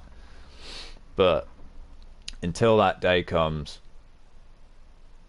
also I'm not going to take credit. I'm more of an out of bounds type guy. I like the scary stuff, you know. I like the psychological tactics of it all. So we're going to get a warden spawn egg. And I remember that I've put this on peaceful. I understand that's going to make lots of noise. So we have a warden spawn egg. We're going to get a splash potion of invisibility. Yeah. Already have a pad. I know what you're thinking. Give me a second.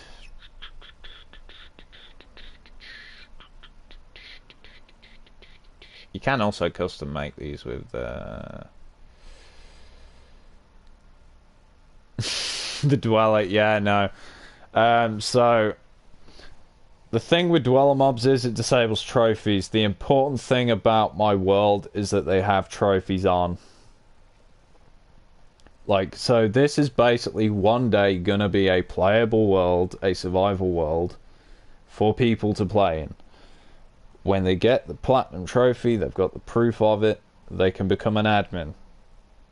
But only after they get the platinum trophy. We're going to have to ask for screenshots. That's how this is all going to work. And I'm going to eventually show this to Mojang one day. And basically, you know, state, hey, you know those world creation tools you have? We got them better. Could lead to a patch, could lead to other things. But the whole thing I have about custom worlds is that Minecraft limits their creators, basically. And you know, if I disagree with this and this all boils over and they just say no,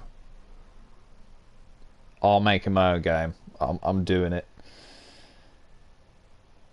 Yeah, most mods don't disable them. Now, it's very selective because I looked at realistic biomes and that's basically just what they call it,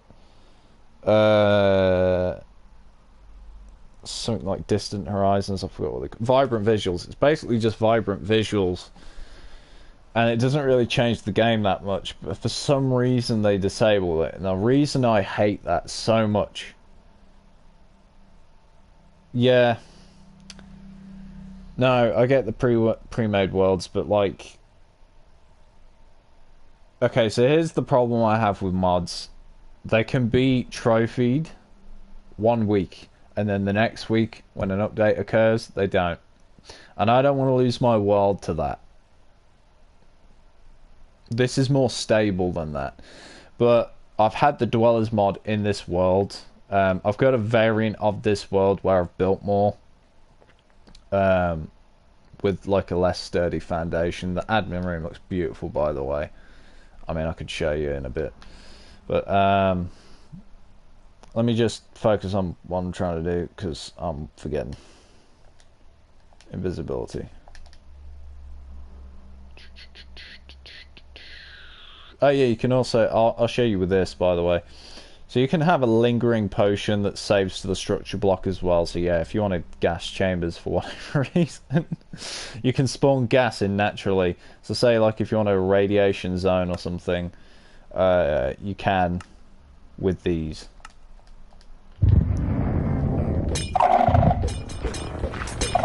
So we're just going to fill this room up, and then we're going to try and save this as fast as possible.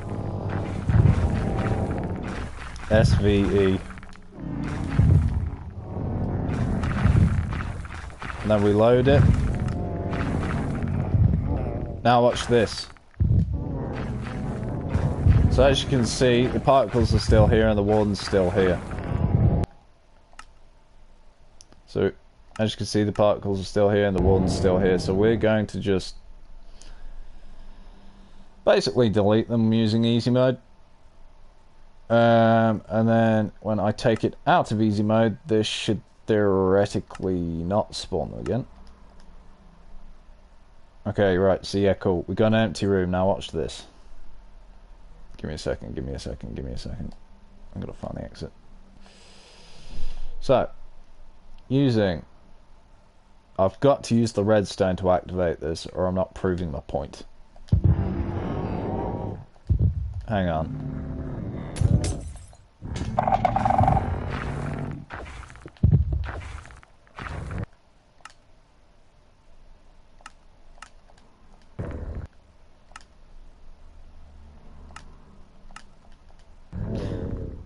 There we go. Annoying. Is the server available? It's not live yet. It's still being built. As you can see. It will be one day. It's just going to be a realm though, like a console realm that people on console can join, so that we can have console servers, which was always my dream as a kid.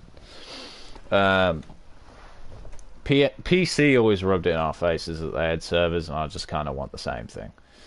Something optimized, ran by console, tested by console, because the PC team are out of touch. And then they left us because console was too high maintenance. Let me tell you something about console edition. I played console edition for a long time. We never had commands. Would have been great. if they just introduced commands.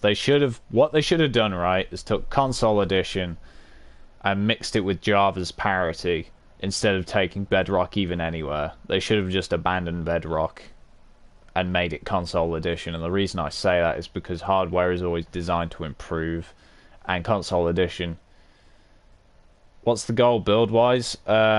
Basically a impenetrable fortress for an admin, so that I can basically allow for a more lax and open, yeah, what is, I get it. So I want to make a server. Basically I want to run a console server one day. I want to make it so that it's a world where you can basically campaign with other people, random people, to cooperate in making big builds, big, like, things like you see on 2B2T and stuff like that, clan bases, basically. The reason that things like Lifeboat and all that don't impress me is because, to put it simply, they don't try. They have creator tools, they don't make anything of them, and they don't have any ambition. They just want to create a survival world that's kind of like just there. 2B2T is really pushing the boundaries. They find new glitches every day. They find new game mechanics and opportunities and stuff like that. I want to make a world built on cheats, but for the sake of maximizing creativity and uniqueness.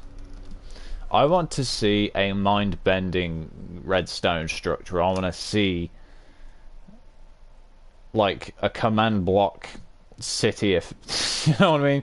Like, I want to see custom mobs that are so intricate and unique that they put the Wither Storm to shame, because you can do that. It is possible. You know, minecarts just alone, you can chain them together now. You can theoretically create a mob out of those if you gave them the right behaviors. Well, that's just the thought, you know. But wishful thinking isn't wishful thinking if you have a plan, if you have a correlation of data from observations. So, for example, that becomes a vision. So I'll be real, like, so this is a correlation with my redstone stuff that I was building there earlier in the stream. So I'm going to show you that now. So I have lamps. Oh yeah, by the way, I finally cracked vertical redstone. Can you believe it? Like, that's something we've been asking for years.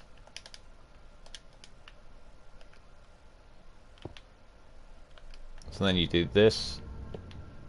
This. I really hope it isn't facing the wrong way. That's the one thing about this. So there is a polarization to the circuit where if you place the wrong thing at the wrong time, it can, like, operate in the wrong way, and then that would suddenly spawn in. But yeah, as soon as this hits a redstone signal, it will activate a chain. And there you go. Redstone activated. Eldritch mob spawning, and it's going to keep spawning mobs, and it's going to keep spawning mobs, and do you not want to know what? I need to leave the circuit because it's spawning the warden about 100 times now. And you can even get rid of the bounding box, and you can even move the bounding box if you want to. I need to move this. And you can even move the bounding box, you know, if you don't want the blocks. Okay, so how do we remove blocks? Include entities, I want that. Remove blocks on, so that would then change it so that there is no longer a... these prismarine blocks don't spawn, but the entity does. Right? So you can technically spawn custom mobs. So now we're going to make the offset, I don't know, like, let's give it 20, 20, and 20. So it's going to be 20 square metric meters away. And we've got to find the new bounding box. So it's over there. Now watch this as it happens. See that? It spawned it over there, but it didn't load the things in. Which means we now have a repeating warden constantly falling, and it's lagging out my game, and you can probably see the frame rate drop. Then I have to leak the circuit because each recursion of the circuit kind of like activates. Good if you want a mushroom cloud, I guess. Theoretically, with these tools, you can make a nuke, but I just don't know how to do it. Like, if we had enough structure blocks, each square meter could be filled with this gaseous, like, radiation, I guess. Because that is invisibility for now. But what we could have would be more profound. And you know what the best thing about this is? This box here is just for measurement. We can set another spawn, put it right next to this one, and then hide the boxes using the banding box feature. So, for example, we can have... yeah, I think there are banding boxes around here, isn't it? So then you turn that off, and then you can't see it, but it's still there.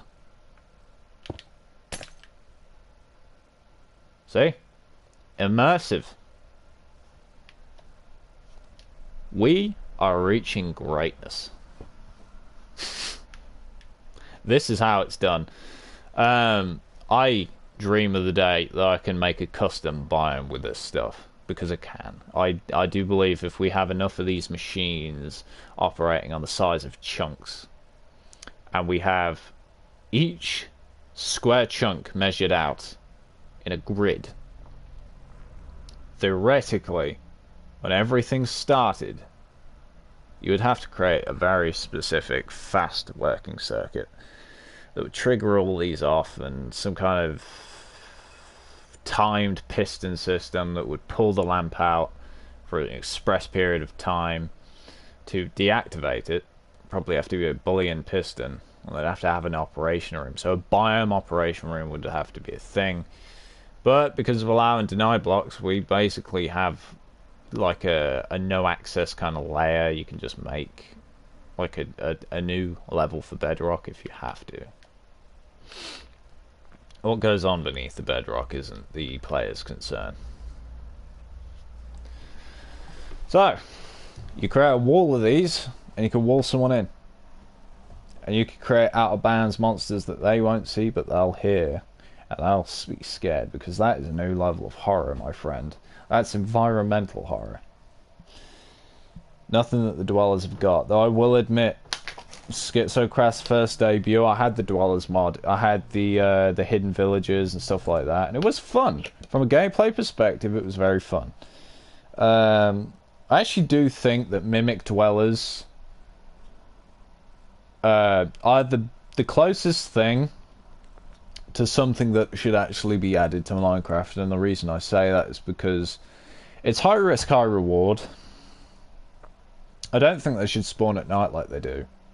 But like, you see a sheep, you see a golem, you see a, you know, anything, and you have to think before you act. Is it real? Is it not? And there's certainly not tells, at least with the non-villager ones. But you take out those villagers, oh my god, it's like 3 emeralds. And I'm like, yeah, they can one-tap you, but it's a high risk, high reward. It makes hunting them worth it as an activity. Now, the one criticism I have about Dwellers is that they don't have a specific spawning mechanic. Like, I'll put it this way, you can't be on guard all the time, because then it wouldn't be Minecraft. Maybe a biome. Maybe a, you know, a blood moon like they did to raise difficulty, but instead they only spawn on a blood moon. Like, the concept of a mimic dweller is better than an actual dweller. I think the Warden is a very modified and reserved version of an actual dweller when you think about it, because yeah, we can all have the basic, you know, bread and butter, milk toast. That's, you know, scary monster that screams at you with its teeth and then doesn't kill you with its teeth, because that's stupid. Because ooh, scary. That's something I criticise in 90% of horror.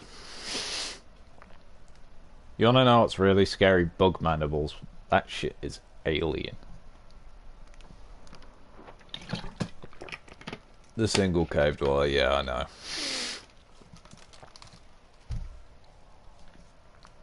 I'll be honest, Herobrine was more of a scary thing than any dweller, because the idea was that it was kind of left to headcanon what he's actually doing, and that most of the time you wouldn't do fuck all. Like, the malevolent mods of it are are more derivative and less no, they're more derivative from the implicit sentiment of the original design, whereas the original design for it was more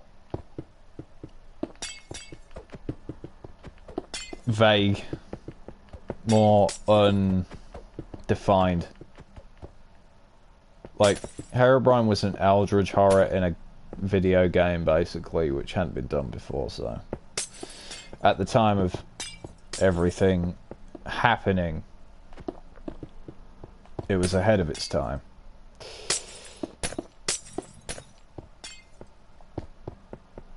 It wasn't dweller horror, it wasn't like, you know, jump scare horror or mascot horror as it stands now. And there's a lot of those. Null's a different case, because Null is basically like, it's implied to be like a computer virus. It's basically an error spawned from the code of a broken script, which is believable in a game like this. If there's infinite possibilities, then the possibility of a broken mob, which I should add, happened on console as well, once.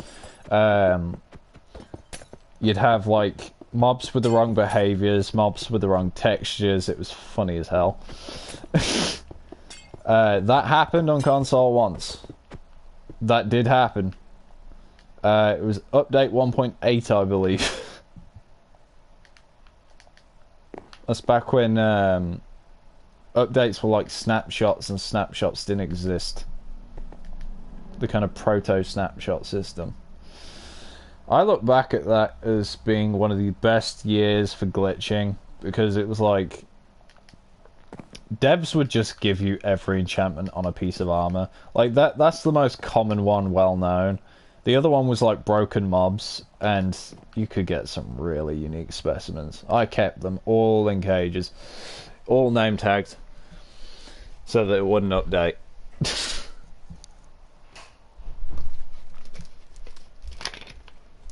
You alright? Yeah, I'm streaming. I didn't think my day would go this way. I thought I'd be with Chris in a sec, but he did invite me. And it's weird, because I know that Chaos Challenge and someone else, it was Shaman or something like that. Sharma. Reskin Villager were nuts when that was happening. Yeah, no. Yeah, because it's like, oh, he doesn't have a role and he's got the old villager skin on. On an edge, and then he starts talking. I'm like, yeah, nah, this guy's gonna die. And then you think the golem's gonna save you, but the golem's indifferent, and you're like, why is the golem not doing anything? Oh, great, it's a fucking boss. But the reward was so good. That's 3 emeralds, man. That's 3 emeralds or some kind of junk block, but still. 3 emeralds is not something to laugh about when a mending book can be 1 block.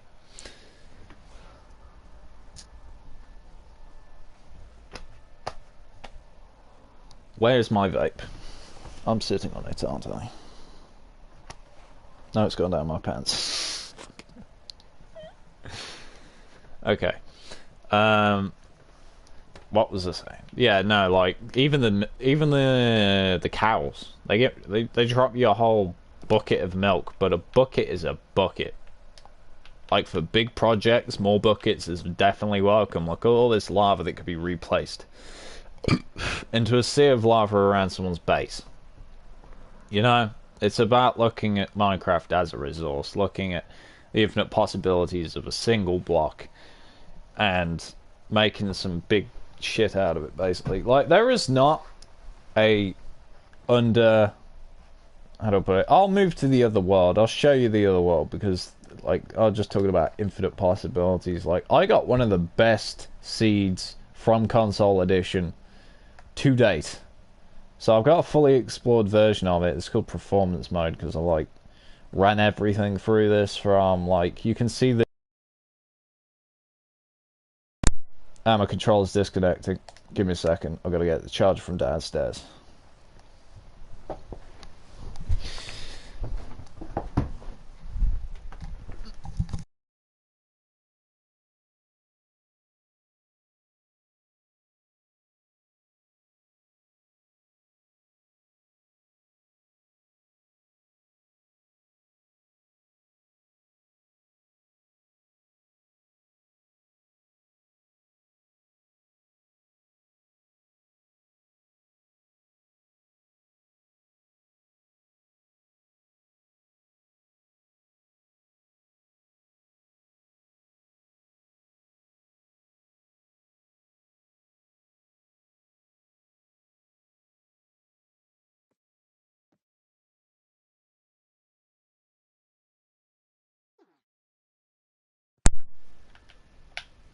Okay.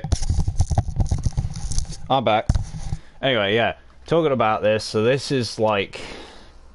This was the prototype, right? So I was testing out different environmental factors. This is the spawn room. You got your incinerator here. You got your book that sends everyone back to default gameplay. You got your piston door safety zone thing. You've even got a button that tells you not to press it. Which isn't working for some reason. Oh wait, yeah, I sent it somewhere else, didn't I? This is the chill room, which no longer is chill. Wait, no, it's not working. I guess it's broken. Anyway, yeah, that's end gateway. You can move those using structure blocks, but you can't pick them up. And this is the seed. Look at the size of that mushroom island. Yeah, you got every single biome here except for Pal Forest.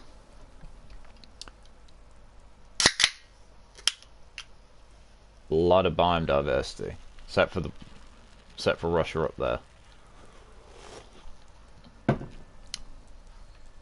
Hey, at least Canada's got, you know, accurate biomes. I guess it was technically, mate, this would be England, and it kind of is shaped like England almost, but then you've got a massive island. We're just going to ignore the square continent. That's the original map. You got Africa. Almost. Like, if you wanted a map that basically almost represents the world, like, you'd have to move all this and remake Brazil, because Brazil's a little screwed, but still. This here is the oil rig. I did have teleporter NPCs, but I don't think I have those anymore. No, I don't. Well, guess we're gonna have to manually go over there then.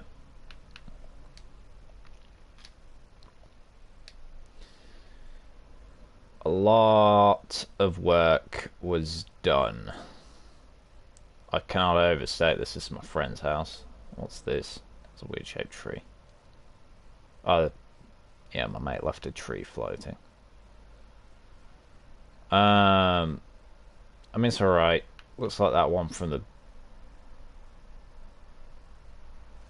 video. I think you know the one, the griefing video.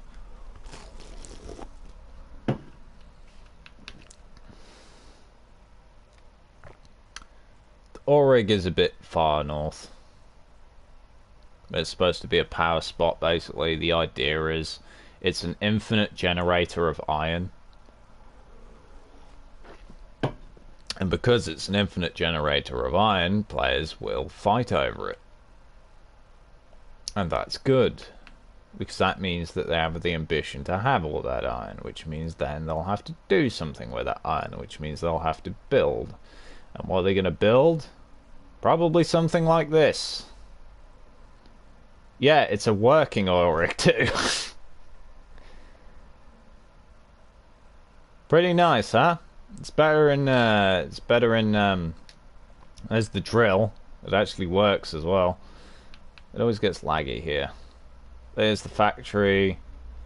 These are the vats. That vat actually works. This is an emergency escape in disguise. You go through the pipes underneath.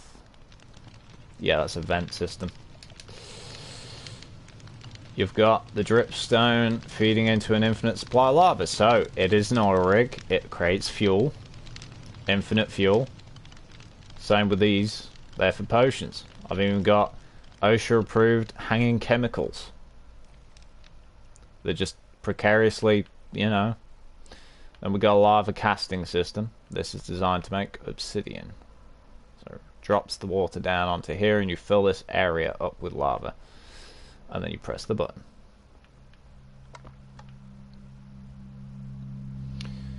Down below we got another one of these because I wanted a big one. We got a prison, that's the brig. Yes, deny blocks are in there. No, you can't escape.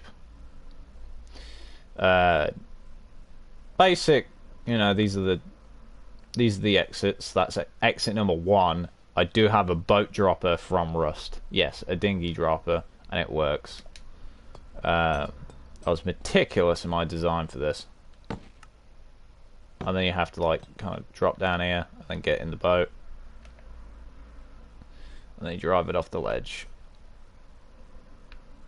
Just in case you're being raided. It does dismount you though. There's the manual entrance. There are other ways of getting up faster though. Target shooting area. A oil refinery area that is kind of like shaped to be an oil refinery, but it's actually got the villager trades in there. They've all died, probably due to the dweller mod. They're all dead. Everything's dead. All my friends are dead. Okay. We got a iron farm here. For obvious reasons. But the main event is the drill itself. Oh wait, I haven't even gone into this. So yeah. You know, precarious chemicals, we got our farm, we got our helipad. Little admin room, nothing really, you know. Where did... Oh yeah, I must have command killed all the entities because of the lag. This was supposed to be the villager breeding spot. Biome controlled, of course. I had to manually boat lift all these because the happy gas doesn't exist yet, at least officially. Then we have the admin room. To state that this is the most meticulous piece of work I have ever done is an understatement. This entire rig cost me 3 weeks of my life. I had to manually place each one of these blocks, even with cheats. That's because I don't push myself to use the blocks. And I gotta say, the love and care that I've put into this fucking rig is nothing short of an understatement. There isn't words to describe it, but when you see this admin room, you'll see heaven. I mean it. You have not seen a build this beautiful, nor will you ever again.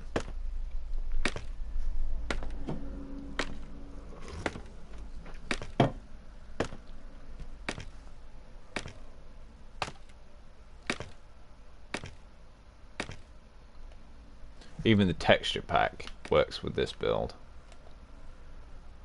Bit of laboratory here, bit of heaven there. I've got my own skybox up here. That's the observation level, so we have to keep descending. One of the first levels was the admin control room, but this is just a resource for every single farmable thing. We got our mob spawners there. We got our add-on grief test room. Yes, to test if admin, like, you know, add-ons. Grief Our World, for example. It's filled with bedrock, covered in water, and pretty much You might notice the frame rate drop. That's the constant particle effects from the portals. I should have covered these with glass, but I'm not yet got around to it, and there's no real point now, considering that, yeah. Basically, it's just a target shooting room. Incredibly advanced, though. Don't know what's in here. Just a bunch of replaceable targets. Nothing there should ever get griefed.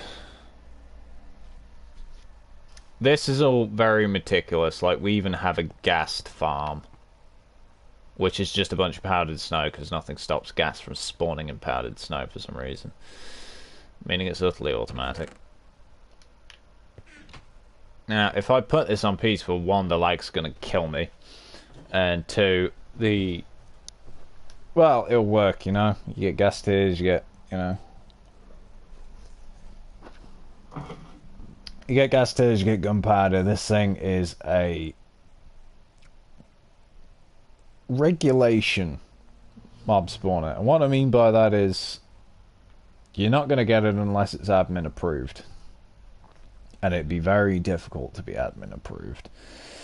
What I mean by that is, like, so if you want to know how it works, mob spawners here, grid of, around the ring, grid of hoppers. The ghasts simply die in the snow and then drop their tiers into the hoppers, which then go to the chest. Simple design. Tinted glass keeps all of the light out. Yeah, it's still observable. This one's a different matter. This is a manual drop. So I have to go in here and attack it with a sword just to make the thing work. It doesn't work for spiders because, you know, they can't get in through that little gap. The entire thing is designed in such a way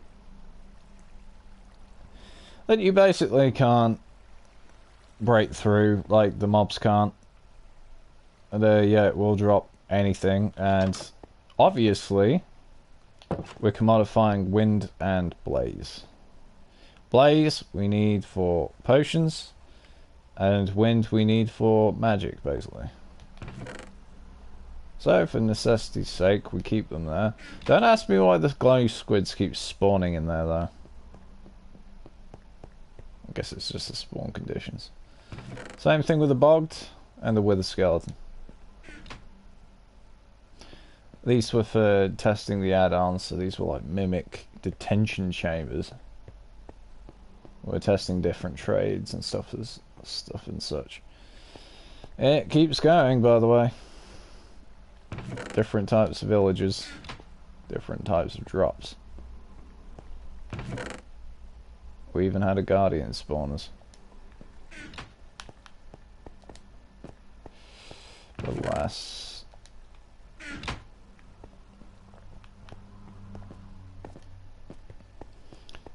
We have the bioscience wing. This stuff is heavenly for a reason. Literally, this is designed to be a heaven in a hell-like server. I was expecting constant just barrage of like lag, basically. So from like players trying to be just players, like boys being boys and shit, as the saying goes.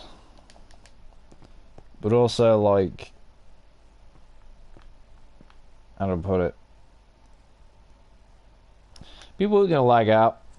You know, people are gonna grief. People are gonna do all these sorts of things. This place is a safe zone.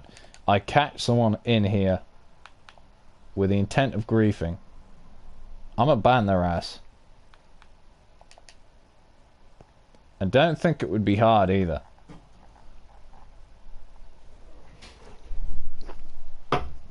From the moment someone enters this area, they are tagged on a team. Their name is in a list. Even if you leave the server, I can still ban your ass. That's how meticulous I am. Is it overkill? Probably.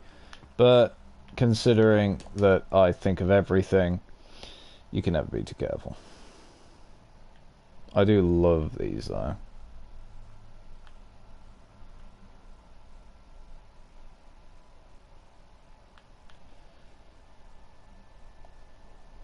This was the... Well, this was basic operations, so like you got your bedrooms here, you got your living quarters, anything necessary, you know. Still need to fix that door. So this is the old world, and you got your, you know, your meeting room basically with an observation of every single player. And that's Orwellian level of security checking, but you know, 1984 for a good reason. Nobody gets in or out.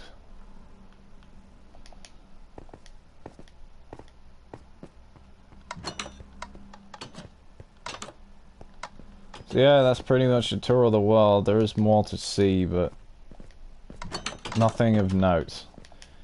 I put everything into this admin room. And, well, I mean, it's alright, I guess. Nothing too elaborate.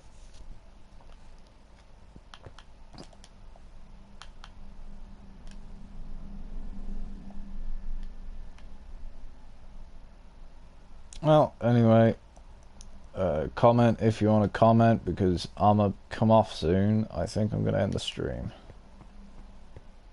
Anything you want to ask or anything like that?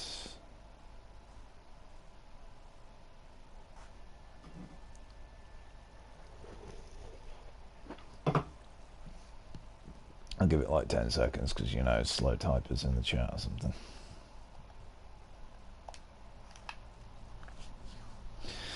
To be fair, it's been 2 hours. Pretty quick 2 hours as well, because I've actually had conversations, which is nice. I can't see how many people are in the chat at a time, though.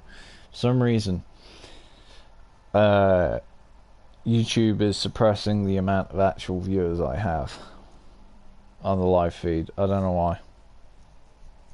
But anyway, see you later.